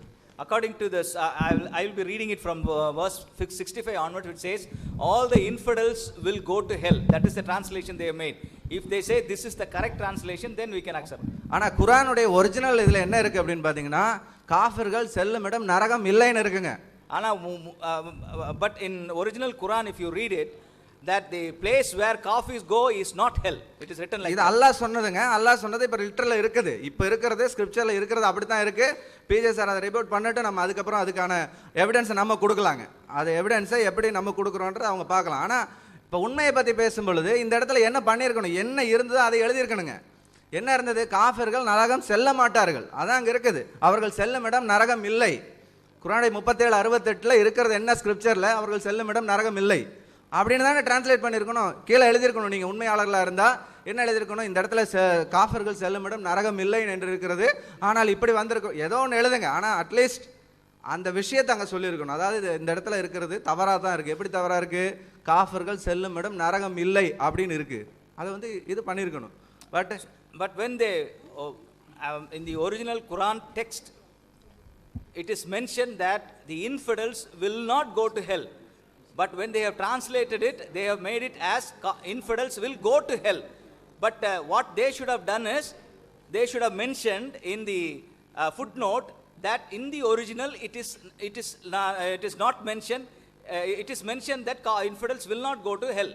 But then they would have translated like this. Yeah, let me again come back to another verse our TNDJ friends have cited. I will come back to another verse which our friends have cited now. Matthew chapter 18 verse 11. நம்முடைய TNBJ நண்பர்கள் சொன்ன இன்னொரு வார்த்தைக்கு நான் திரும்ப வருகிறேன். The son of man came to save the lost. மனுஷகுமாரன் இழந்து போனவர்களை ரட்சிக்க வந்தார். I am saying let us take it away from all the translations in that verse. அந்த வசனத்தை எல்லா மொழிபெயர்ப்பிலிருந்தும் எடுத்து விடலாம். Is that verse still existing somewhere? இந்த வசனம் வேற எங்கேயாவது இருக்கிறதா? You read John chapter 12 verse 47, it says son of man came to save the world. அங்கே யோவான் 12ஆம் அதிகாரம் 47ஆம் வசனத்திலே வாசிக்கிறோம், மனுஷகுமாரன் பாவிகளை ரட்சிக்க வந்தார், இழந்து போன ரட்சிக்க வந்தார் என்று சொல்லி. Again Mark chapter 16. மார்க் 16ஆம் அதிகாரம். Shorter ending and the longer ending. அங்கே குறுகிய முடிவு மற்றும் பெரிய முடிவு என்று சொல்லி. This is because in the 4th century manuscript this space was left empty. This space was left empty in the Codex Sinaiticus. எங்கே கோடஸ் சைனாட்டிகஸ் என்று சொல்லப்படுகிற அந்த கையெழுத்து பிரதியில 5வது நூற்றாண்டுல இந்த ரெண்டு வசனங்களுக்கு இடையில அந்த இடைவெளியானது விடப்பட்டிருக்கிறது. However, it is the only place in the Codex Sinaiticus where there is any empty space. இந்த கோடஸ் சைனாட்டிகஸ்ல வெறுமையாக விடப்பட்டிருக்கிற இடம் இது ஒன்று மாத்திரம்தான். You have actually that I cannot produce those manuscripts which are existing in the British Library and all, but I can definitely direct you to some website. ஒருவேளை நான் where there is digital photos of this. British நூலகத்தில் வைக்கப்பட்டிருக்கிற இந்த கையெழுத்து பிரதிகளை என்னால் இப்பொழுது கொண்டு வந்து காட்ட முடியாது, ஆனால் இவைகள் இருக்கிற அந்த இணையதளங்களை நான் உங்களுக்கு காண்பிக்க முடியும். Manuscripts are available in various of those museums. பல்வேறு நூலகங்களிலே பல்வேறு மியூசியம் கலைக்கூடங்களில் இவ்விதமான கையெழுத்து பிரதிகள் வைக்கப்பட்டிருக்கிறது. But we are speaking about 4th century, but let me show you another evidence, brother. நான் இன்னொரு 4வது நூற்றாண்டை குறித்து சொன்னேன், வேறொரு ஆதாரத்தை உங்களுக்கு காண்பிக்கிறேன். Church Father Irenaeus சபைபிதா ஐரேனியஸ் அவர்கள் he is writing in AD 180, கிபி 180வது ஆண்டில் எழுதுகிறார். against the heresies, அந்த மாறுபாடான உபதேசங்களுக்கு விரோதமாக எழுதுகிறார். and he has quoted this verse in AD 180. இந்த வசனத்தை அவர் கிபி 180வது ஆண்டிலே கோடிட்டு காண்பிக்கிறார். So if you go by the ancient these things, if you go by the church fathers writing, they have already quoted it much before AD 400.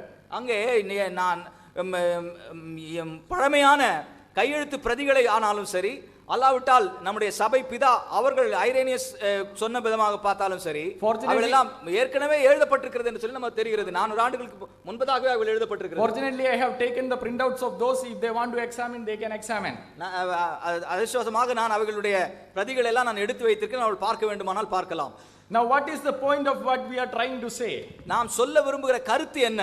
We have seen that in Quran, when they translate it, they don't translate it with the footnotes, but they actually fool the people as if there is no change. அங்க வந்து குர்ஆன்ல மொழியாக்கம் செய்யும் பொழுது அவர்கள் அதிலே original மூல எழுத்துல பிரதியில என்ன இருக்கிறதோ அப்படியே மொழியாக்கம் செய்யாமல் மக்களை ஏமாற்றுவதற்காக எந்த மாற்றமும் இல்லை என்று சொல்லி அப்படி மொழியாக்கம் செய்திருக்கிறார்கள். But Christians, because of our honesty, ஆனால் கிறிஸ்தவர்கள் தங்களுடைய உண்மை நிமித்தமாக if we are not finding it in any single manuscript, or if we are not finding it in few manuscripts, ஒருவேளை ஒரு கையெழுத்து பிரதியிலோ அல்லது பல கையெழுத்து பிரதிகளிலோ அந்த வார்த்தையோ வாக்கியமோ இல்லை என்றால் we either put it in brackets, ஒருவேளை அதை அடைமொழியிலோ and show it to the people, though we have examined this manuscript, all these manuscripts had it, but it is missing only in this manuscript. எல்லா கையெழுத்து பிரதிகளும் இருக்கிறது, ஆனால் இந்த கையெழுத்து பிரதிகளில் இது இல்லை என்று சொல்லி கோடிட்டு காட்டுகிறோம். Now that kind of changes will happen for anything that a scribe makes copies. இந்த ஒரு பிரதியை ஒரு பிரதி எடுக்கிற வேளையில இவ்விதமான தவறுகள் பிழைகள் நடப்பது இயல்பான ஒரு காரியம். For example, உதாரணமாக, if you look at the Quranic manuscripts, குர்ஆனுடைய கையெழுத்து பிரதிகளை பார்த்தால் Keith is small, his name is Keith Small. Keith Small என்பவர் எழுதுகிறார். He has studied 22 manuscripts of the Quran. குர்ஆனுடைய 22 கையெழுத்து பிரதிகளை படித்திருக்கிறார். Photos are given here. அதற்குரிய படங்கள் எல்லாம் இங்க கொடுக்கப்பட்டிருக்கிறது. Now in the present day Quran, you say Allah says, our Quran begins by saying say. இங்க வந்து அல்லாஹ் சொல்லுகிறார் என்கிற வார்த்தை அங்க இருக்கிறது. But in the other manuscripts he said. அங்க சில கையெழுத்து பிரதிகளிலே அவர் சொன்னார் என்று இருக்கிறது. You know the difference? This is a significant difference. இதுல மிகவும் முக்கியமான வித்தியாசம் இருக்கிறது நீங்கள் உணர்ந்து கொள்ளலாம். Because when ask our Muslim friends, they will say to say is Allah's word. Allah is saying to Muhammad, say. அல்லாஹ் சொல்லுகிறார் என்று சொல்லும்போது அது அல்லாஹ்வினுடைய வார்த்தை என்று சொல்லி நாம் முஸ்லிம் நண்பர்கள் புரிந்து கொள்வார்கள். But when it says he said, அவர் சொன்னார் என்று எழுதப்பட்டிருந்தால், when it says he said, actually the entire meaning changes. முழு அர்த்தமுமே மாறி விடுகிறது. Because he said our Lord. ஏனென்றால் அவர் சொன்னார் நம்முடைய தேவன் ஆண்டவர். When he says our Lord, it cannot be Allah, correct? நம்முடைய இறைவன் என்று சொல்லும்போது அல்லாஹ்வா இருக்க முடியாது இல்லையா? It is Muhammad's word.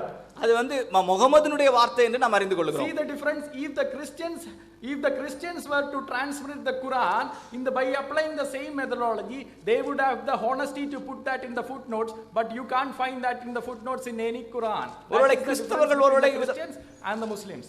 ஒருவேளை கிறிஸ்தவர்கள் வந்து அந்த குர்ஆனிலே மொழிபெயர்த்திருப்பார்கள், அங்கே கீழே வந்து ஒரு குறிப்பு கொடுத்திருப்பார்கள். இது விதமாக மூல பிரதியில இப்படி இருக்கிறது, இதுல இப்படி இல்லை என்று சொல்லி அவர் குறித்திருப்பார்கள். Book is there, they can examine it. இது புத்தகம் இங்கே இருக்கிறது, அவர்கள் பார்க்கலாம். நண்பர்களே, அருமையான பிஜே சாருடைய குரான்ல அவர் இந்த மாதிரி ஒரு சார்ட் கொடுத்துருக்காருங்க. 2 பக்கம் இதை வந்து இப்படி எழுதணும், ஆனால் குரானில் வந்து குரானுடைய பிரதிகளில் இப்படி எழுதப்பட்டிருக்கிறது அப்படின்னு சொல்லி அதை வந்து சார்ட் கொடுத்துருக்கிறார். இவர் கொடுத்த சார்ட் வந்து இவர் வந்து உண்மையாக தான் சொல்லியிருக்கிறாரு. பட் இருந்தாலும் இது இன்னும் இருக்குது, அதை நம்ம தேவைப்பட்டால் எடுத்து போடுவோம். ஆனால் பாருங்கள், அவரே வந்து ஒத்துக்கிறார். அதாவது இந்த மாதிரி எழுத்துப்பிழைகள் வர்றதுக்கான வாய்ப்புகள் இருக்குது அப்படிங்கிறது தான் அவருடைய பாயிண்ட் ஆஃப் வியூவிலேருந்து அவருடைய குரான்லேயே அவர் சொல்லப்பட்டிருக்கிற இந்த வாக்கியத்திலேருந்து நீங்கள் பார்க்குறீங்க. ஆனால் இது மட்டும் இல்லை, இன்னும் நிறைய இருக்குது. இவர் சொன்ன நிறைய காரியங்களை நம்ம வந்து அவர் சொன்னது உண்மைதானா அப்படிங்கிறத நம்ம கண்டிப்பாக பார்ப்போம். ஆனால் அவரும் அதை கோட் பண்ணியிருக்காரு அப்படிங்கிறத உங்கள்கிட்ட காமிக்கிறேன். In the translation done by our Janab PJ, he has mentioned a list in this book. He says that the Arabic translation should be like this, but the actual translation is this. So he has accepted that this scribal errors can occur. That is what he himself has accepted, that there is always possibility for scribes to make mistakes. மன்னிக்கவும், அது அரபி டிரான்ஸ்லேஷன்ல அரபியில் original அரபியில் இப்படி இருக்க வேண்டும், இந்த எழுத்து இப்படி இருந்தால் தான் சரியான பொருள் வரும். ஆனால் அதில் எழுதப்பட்ட உண்மையான குரானுடைய மேனுஸ்கிரிப்டில் அப்படி எழுதப்படவில்லை. அது அந்த இடத்த வந்து தவறாக தான் எழுதப்பட்டிருக்குது அப்படிங்கிறது அவருடைய அந்த சார்ட்ல இருந்து அவர் சொல்ல வருகிறார். So what he is trying to say is, in the original Arabic manuscript, there is some mistake. So it should have been like this instead of like this. The meaning, the manuscript should have been written like this. So he has mentioned, he has made a list of that. ஏன் அருமையான நண்பர்கள் இந்த விஷயத்தை இந்த மாதிரி டிபேட்ல மறந்துடுறாங்க அப்படிங்கிறத இங்க மறுபடியும் நான் நினைவு ஊட்டுறேன். இதுதான் டபுள் ஸ்டாண்டர்டுங்க. தங்களுடைய வேதத்தில் இருக்கிற விஷயங்களை புரிஞ்சுக்கிறாங்க, அவங்களுக்கு தெரியுது. ஆனால் அதை வந்து இன்னொரு நம்முடைய பைபிளுக்கு வரும்பொழுது அவங்க வந்து அது வந்து இது இப்படி இருக்குது, அந்த மேனுஸ்கிரிப்ட்ல இப்படி இருக்குது, தப்பு அப்படின்னு சொல்கிறாங்களே ஒழிய தங்கள்ட்ட இருக்கிறதுக்கு என்ன காரணம் சொல்ல போகிறாங்க? See, this is the double standard I've been saying all along, that when it comes to the Quran, they don't say anything. But when it comes to the Bible, they say this is like this in this manuscript and this is like this in this other manuscript, like that they say. ஆரம்பத்திலிருந்து முதல் அமர்விலிருந்து வைக்கப்பட்ட கேள்விக்கு இப்போ வரைக்கும் பதில் கொடுக்கலைங்க. அதாவது ஹஜரத் முகமது அவர் காலத்தில் அவர் தோராவையும் இஞ்சிலையும் அவர் பார்த்து மதித்தார், அவர் அதை வைத்திருந்தார். அப்போ நாங்கள் கேட்குறோம், அவர் காலத்தில் இருந்த பைபிள் தான் இன்னைக்கு இருக்குங்கிறத நாங்கள் ப்ரூவ் பண்ணுறோங்கிறோம். நீங்கள் இல்லைன்னு சொல்லுங்கள், அட்லீஸ்ட் அவர் காலத்தில் குரானும் தௌராவும் இஞ்சிலும் இல்லைன்றதாவது சொல்லுங்கள். அதை இன்னைக்கு இது வரைக்கும் சொல்லலை. அதை ஏன் இன்னும் சொல்லாமல் இருக்கிறீங்க? From the first session we have been saying that the Torah which was existent, Torah and Injil which were existent during the time of Muhammad, Hazrat Muhammad, is still available with us. It's the same Torah and Injil that is available with us. But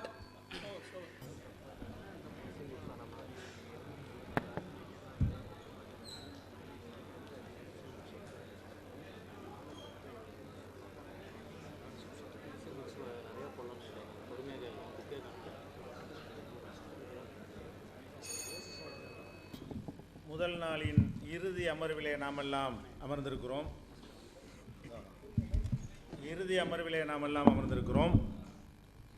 இதில் பைபிளில் உள்ள தவறுகளை எல்லாம் சுட்டி காட்டும் பொழுது அவங்கள்ட்ட answer இல்லை.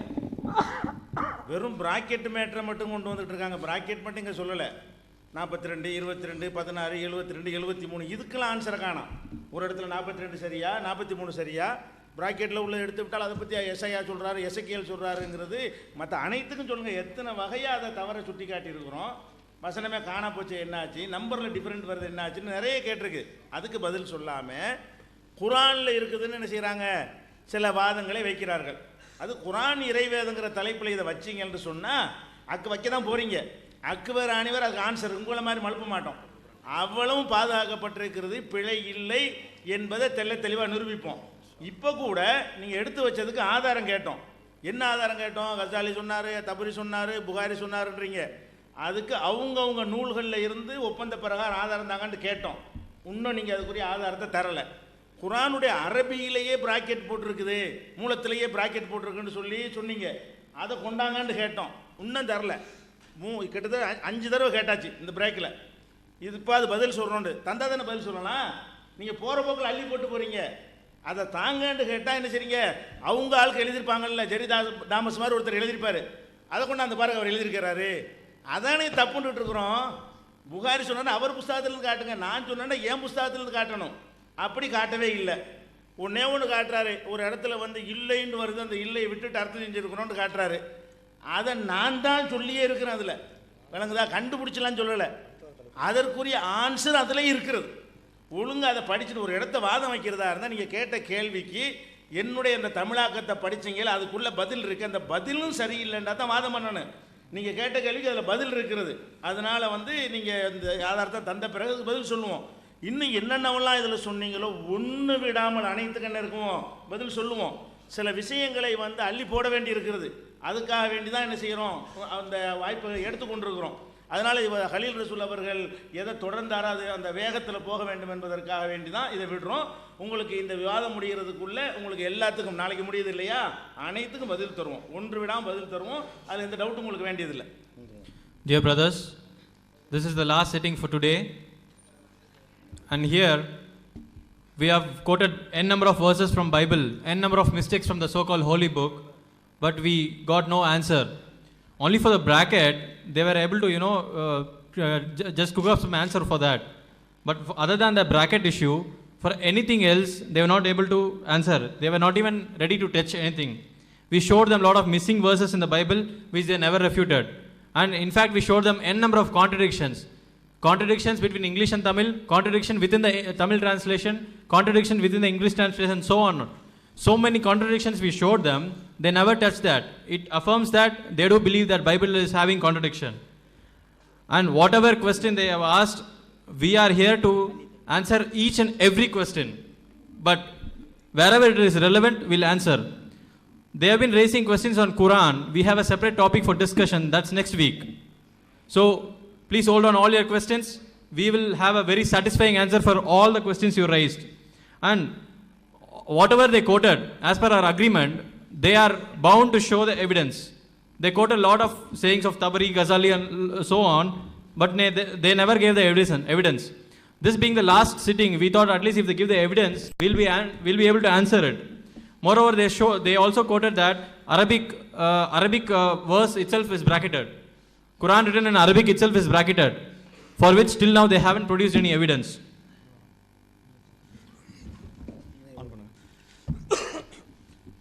And then they said one more thing. Chapter 9, Mark chapter 9, verses 44, 46 is missing. But it is it's found in verse 48. If any verse is missing, he said it is found somewhere else, either in Isaiah or somewhere else it is found. So it's not missing. But our question is, I am not asking whether it is found somewhere else. I am asking, why is it present there? When there is no original when the original manuscript says that is not, the verse is not there, why do you still have it there? That is my question. And then he has said, if the verse is missing, it will be present somewhere else. I'm not going to talk about verses now. I'll reserve this for somewhere else. I'll come to that. Now, he was quoting Ghazali, Bukhari and Tabari and all. I didn't want to quote any other scholars. But now because he is keeping on quoting some other scholars, I'm quoting one of their scholars. See what they say about those manuscripts. He was talking about manuscripts. In fact, scholar Dean Burgon, he says, it is in fact easier to find two consecutive verses in which two manuscripts differ, the one from other, than two consecutive verses in which they entirely agree. I've given you the quote. You can easily reference where I've taken it, you can easily take it. என்ன சொல்றாங்கடா, நான் மற்ற அறிஞர்களை எல்லாம் நான் code பண்ண விரும்பல, நேரடியாக பைபிள்ல இருந்தா நான் உங்களுக்கு ஆதாரம் கொடுத்துக்கிட்டு இருந்தேன். ஆனா அவங்க சும்மா ஆதாரங்கள்லாம் பைபிள்ல அது அறிஞர்களுடைய கருத்துக்களை சொன்னதுனால நானும் சும்மா ஒரு பேருக்கு என்ன போடுவேன்னு போட்டுறேன். இவர் ஒரு பெரிய அறிஞர். அவர் என்ன சொல்றாருன்னா, உண்மையை சொல்வதாக இருந்தால் ரெண்டு மேனுஸ்கிரிப்ட்ல எந்த மேனுஸ்கிரிப்டையும் எடுத்துக்கிட்டீங்கன்னா தொடர்ந்து ரெண்டு வசனம் முரண்பட்டுக்கிட்டே இருக்கும். எந்தெந்த வசனங்கள்லாம் அடுத்தடுத்த வசனம் எதெல்லாம் முரண்படுதுன்னு கண்டுபிடிக்கிறது தான் ஈஸியே தவிர எந்த ரெண்டு வசனம் ஒரே மாதிரி இருக்குன்னு கண்டுபிடிக்க கஷ்டம். இந்த மேனுஸ்கிரிப்ட்ல ஒன்னாவது வசனமும் ரெண்டாவது வசனமும் இந்த மேனுஸ்கிரிப்ட்ல ஒன்னாவது வசனமும் ரெண்டாவது வசனமும் ஒரே மாதிரி இருக்குன்னு சொல்றது கஷ்டம். ஒன்று ரெண்டு டிஃப்ரெண்டா இருக்குன்னு சொல்றது தான் ஈஸி. அடுத்தடுத்த வசனங்கள் எல்லாத்துலயுமே வேறுபட்டு தான் இருக்கும், ரொம்ப அபூர்வமாக தான் ஒன்னா இருக்குன்னு அவர் சொல்றார். நெக்ஸ்ட் அடுத்த scholar, according to scholar Herman C. Hoskier, அவர் சொல்றாரு, there are without counting errors of iotism 3036 textual variations between Sinaiticus and Vaticanus in the text of Gospels alone. ரெண்டு மேனுஸ்கிரிப்ட் சொன்னாங்கல்ல, Sinaiticus Vaticanus சொன்னாங்க. அந்த ரெண்டு மூல பிரதிகளிலும் இந்த எழுத்து பிழைகள் இந்த மாதிரி பிழைகள் எல்லாம் போக அதுல உள்ள பிழைகள் எடுத்துக்கிட்டீங்கன்னா 3036 பிழைகள் இருக்கலாம். எதுல? மொத்த பைபிள்ல கிடையாது. இந்த மத்தேயு, மார்க், லூக்கா, ஜான் என்று யோவான் 4 இது இருக்கு இல்ல, அந்த 4 சுவிசேஷங்கள்ல மாத்திரம் 3036 மிஸ்டேக்ஸ் இருக்குது, வேரியேஷன்ஸ் இருக்கு, எரர்ஸ்ங்கறாரு, கவுண்டிங் எரர்ஸ் இருக்கு, எரர்ஸ் இருக்குன்னு சொல்றாரு அவரு. அது ஒவ்வொன்றும் பட்டியல் வேற போடுறாரு. மத்தேயுல 656, மார்க்ல 567, லூக்காவுல 791, இன் ஜான் 1022, இப்படி ஒரு பட்டியல் போடுறாரு. நெக்ஸ்ட் ரெஃபரன்ஸும் அதில் கீழே இருக்குது. நெக்ஸ்ட் இப்போ அவங்க மத்தேயு வேட்டிகனஸ் சினாட்டியஸ் சொன்னதுனால அது ரெண்டை மாத்திரம் நம்ம எடுத்துக்கிறோம். இந்த மத்தேயு 12:47, லூக்கா 23:17 இந்த ரெண்டு வசனத்தை எடுத்துக்கிறோம். இந்த மத்தேயு 12:27 வேட்டிகனஸ்ல இல்லை, ஆனால் சினாட்டிகஸ்லையும் மற்ற மெஜாரிட்டி கிரீக் டெக்ஸ்ட்லையும் இருக்குது. அதை இந்த என்எஸ்பி என்ஐவி ஒரு உதாரணத்துக்கு எல்லாம் போட்டிருக்கோம். இந்த மாதிரி நிறைய பட்டியல் போட முடியும். உதாரணத்துக்கு 2 போட்டிருக்கோம். என்எஸ்பி நியூ அமெரிக்கன் ஸ்டாண்டர்ட் பைபிள்லையும் என்ஐவி நியூ இன்டர்நேஷனல் பைபிள்லையும் விட்டுட்டாங்க. ஏன் விட்டுட்டாங்க? அது வேட்டிகனஸ்ல இல்ல. ஆனா எதுல இருக்குது? சினாட்டிகஸ்ல இருக்குது. ஒரு மூலப்பிரதில இல்ல, இன்னொரு மூலப்பிரதில இருக்குது. ஆனா இல்லாத வேட்டிகனஸ்ல இல்லாததுல இல்லாம இருந்தாலும் இதை சேர்த்திருக்கிறாங்க. அதே நாங்க லூக்காவை எடுத்துக்கிறோங்க. லூக்கா 23:34ல வேட்டிகனஸ்ல அதுவும் இல்ல, சினாட்டிகஸ்ல அது இருக்குது. ஆனா அதுக்கு இந்த 2 வெர்ஷனையும் சேர்த்து வச்சிருக்கிறாங்க. என்ன அளவுகோல்? வேட்டிகனஸ்ல 2 வசனமே இல்ல, 2 வசனம் சினாட்டிகஸ்ல இருக்குது. ஆனா இவங்க ஒரு வசனத்தை பைபிள்ல வச்சிருக்காங்க, இன்னொரு வசனத்தை எடுத்துட்டாங்க. எதை வச்சு நீக்குறாங்க, எதை வச்சு நீங்க எடுக்கிறாங்க? எல்லாம் மனம் போன போக்கு. So if you see these 2 verses, since they touch base on Vaticanus and Sinaiticus, so if you see Matthew chapter 12 verse 47, it is omitted from Vaticanus, and Luke chapter 23 verse 34, it is again omitted from Vaticanus. But Matthew, the verse in Matthew is added in Sinaiticus. In Luke chapter 23 verse 34 also it is added in Sinaiticus, but it is deliberately omitted in NASB NIV version. One of the verse, like Matthew 12:47 is deliberately omitted. Luke 23:34 is still present in the Bible.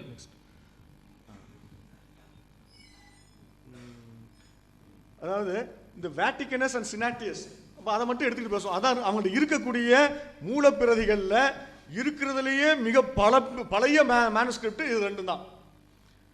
ஆட்டோகிராஃப்ஸ் அவங்கள்ட்ட கிடையாது. ஒரு இதுக்கும் autograph அவங்கள்ட்ட கிடையவே கிடையாது. நான் இதுக்குள்ள போக வேண்டாம்னு தான் பார்த்தோம். ஏன்னா பொதுமக்களுக்கு புரிய வைக்கிறது கஷ்டங்கிறதுனால இந்த சப்ஜெக்ட்ல போகக்கூடாதுன்னு நினைச்சோம். ஆனால் அவங்க நுழைக்க வச்சுட்டனால நாங்கள் வந்துட்டோம்.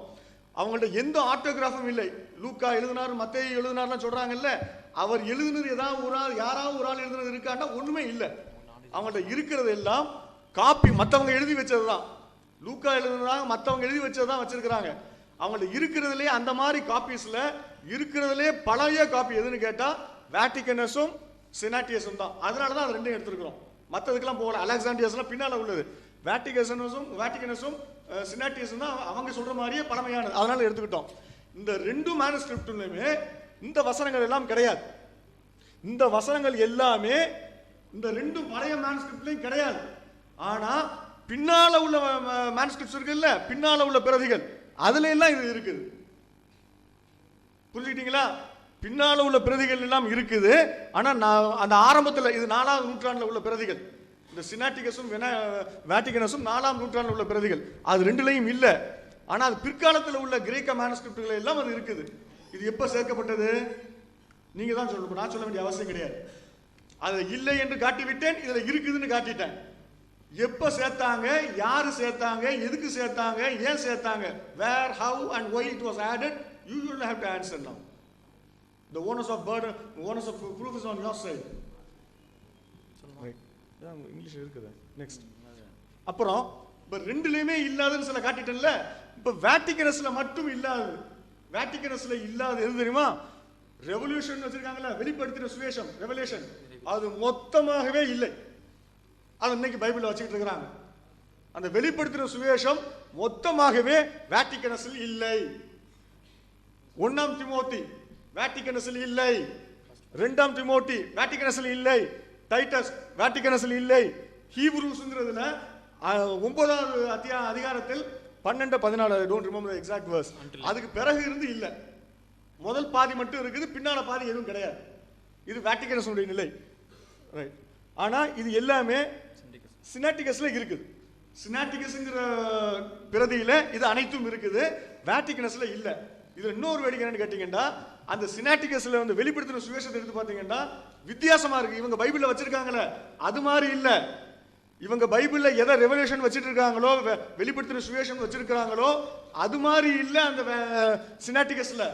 அதுல சினாட்டிகஸ்ல இருக்கிறது வேற விதமா இருக்குது. அது எப்படிங்கிறதுக்கு போனோம்னா ரொம்ப அழுத்திக்கிட்டு போறாங்க, அதுக்கு போகல. டிஃபரன்ஸ் மாத்திரம் காட்டிட்டு வர்றேன். நெக்ஸ்ட். இப்ப வேட்டிகனஸ்ல இருந்ததை காட்டணும். சாரி, வேட்டிகனஸ்ல இல்லாத காட்டணும், சினாட்டிகஸ்ல அதெல்லாம் இருக்குதுன்னு காட்டணும். இப்ப சினாட்டிகஸ்ல அதெல்லாம் இருக்கு இல்ல, வேட்டிகனஸ்ல இதெல்லாம் இருக்குது. என்னென்ன? மத்தேயு இந்த வசனம் இல்ல, லூக்காவில் உள்ள இந்த வசனங்கள் இல்ல, ஜான்ல உள்ள இந்த வசனங்கள் இல்ல, கொரிந்தியன்ஸ்ல உள்ள இந்த வசனங்கள் எல்லாம் இல்லை. நெக்ஸ்ட் முரண்பாடுகள். அதனால் கிறிஸ்துவ சகோதரர்கள் என்ன செய்வாங்க, எப்போவுமே பழைய ஏற்பாடு புதிய ஏற்பாடு கொஞ்சம் பிரிச்சுக்கிடுவாங்க. பழைய ஏற்பாடு வந்து அது ஒரு வார்த்தை சொன்னார், அதுக்குள்ளே அவர் டீப்பாக போகலை. Jews are responsible for Old Testament, New டெஸ்டமெண்ட்டுக்கு தான் நாங்கள் பொறுப்புண்டார். அதனால தான் எடுத்திருக்கிறேன். நியூ டெஸ்டமெண்ட்லேயும் நிறைய தவறுகள் இருக்குது. எக்ஸாம்பிளுக்கு தான் ஒன்று எடுத்திருக்கிறேன், பட்டியல் போட தான் நிறைய போடலாம். I am just taking one example. ரெவல்யூஷனில் there are 2 verses, chapter 7 verse 4 and chapter 14 verse 3. அது ரெண்டுலேயுமே if you refer that the number 1,44,000 ஒரு நம்பர் பைபிளில் இருக்கும். நீங்கள் வச்சிருக்கக்கூடிய எல்லா மொழிபெயர்ப்புகள்லையும் இந்த 1,44,000 தான் இருக்கும். ஆனால் இந்த ரெவல்யூஷனுங்கிற இந்த மொத்த வசனமே இந்த புத்தகமே வேட்டிகன்ஸ்ல இல்லை. ஏற்கனவே சொல்லிட்டேன், ரெவல்யூஷனுங்கிற புத்தகமே வேட்டிகன்ஸ்ல இல்லை, சினாட்டிகஸ்ல இருக்குது. ஆனால் சினாட்டிகஸ்ல எப்படி இருக்குதுன்னா 1,44,000 கிடையாது. எப்படி இருக்குது, இந்த 7ஆம் அதிகாரம் 4ஆவது வசனத்துல 1,40,000 என்றும் 14ஆம் அதிகாரம் 3ஆவது வசனத்துல 1,41,000 என்றும் இருக்குது. ரெண்டும் வேற வேறையா இருக்குது. ஆனா இவங்க மொழிபெயர்ப்புல 1,40,000 வச்சிருக்காங்க. நெக்ஸ்ட் சார், இப்போ கோடஸ் வேட்டிகனஸ் சொல்றாங்கல்ல, அந்த கோடஸ் வேட்டிகனஸ் என்னென்னலாம் இருக்குது? சினாட்டிகஸ்ல என்னென்னலாம் இருக்குது? ஓல்ட் டெஸ்டமெண்ட் முழுமையா இருக்குதா? இல்ல, ஓல்ட் டெஸ்டமெண்ட் பகுதி தான் இருக்கு, கொஞ்சம் தான் இருக்குது. எது எதுலாம் இல்ல? ஜெனிசிஸ் டு 1 Chronicles இல்ல, மிஸ்ஸிங். 1ஆம் நாளாகமம் வரையும் இல்லை, சினாட்டிகஸ்ல அது இல்லை. வேற என்ன இருக்குது? அப்போகிரிப்பா இருக்குது. அப்போகிரிப்பாவை பழைய மேனுஸ்கிரிப்ட்ல இருக்குது. அவங்க சொன்னாங்கல்ல ரொம்ப ஃபேத்ஃபுல்லா டிரான்ஸ்மிட் பண்ணிருக்குண்டு, அது இருக்குது அப்போகிரிப்பா. உங்கள்ட்ட ஏன் இல்ல? இட் ஹஸ் பீன் ஆனஸ்ட்லி டிரான்ஸ்மிட்டட்னாங்களே, ஏன் இல்ல? வேட்டிகன் சினாட்டிகஸ்ல இருக்குது, அப்போகிரிப்பா இருக்குது. ஆனா இவங்க அப்போகிரிப்பாவை பைபிளே இல்லைன்னு சொல்லிக்கிட்டு இருக்காங்க. அது கடவுளுடைய வார்த்தையே இல்லைன்னு இவங்க சொல்லிக்கிட்டு இருக்காங்க. ஆனால் இருக்கிறதுலே பழைய ஏசியன் மேனுஸ்கிரிப்ட்ல அது இருக்குது. அதே மாதிரி நியூ டெஸ்டமெண்ட் ஃபுல்லா இருக்குது. அதுக்கு அடுத்தது இல்ல இன்னும் சில கூடுதலாக இருக்குது, இன்னைக்கு அவங்க பைபிள்ல இல்ல. பர்னபாஸுடைய அப்பா எபிஸ்டலும் ஷெப்பர்ட் ஹெர்மாஸுடைய எபிஸ்டலும் அதுல இருக்குது. ஆனா அந்த ரெண்டையும் இவங்களுடைய பைபிள்ல இல்ல. மூலப்பிரதியில இருக்கக்கூடிய சில இந்த புத்தகங்கள் எல்லாம் அப்போகிரிப்பாவும் இந்த பர்னபாஸுடையவும் ஹெர்மாஸுடையவும் இன்னைக்கு பைபிள்ல இல்ல. ஏன் இல்ல?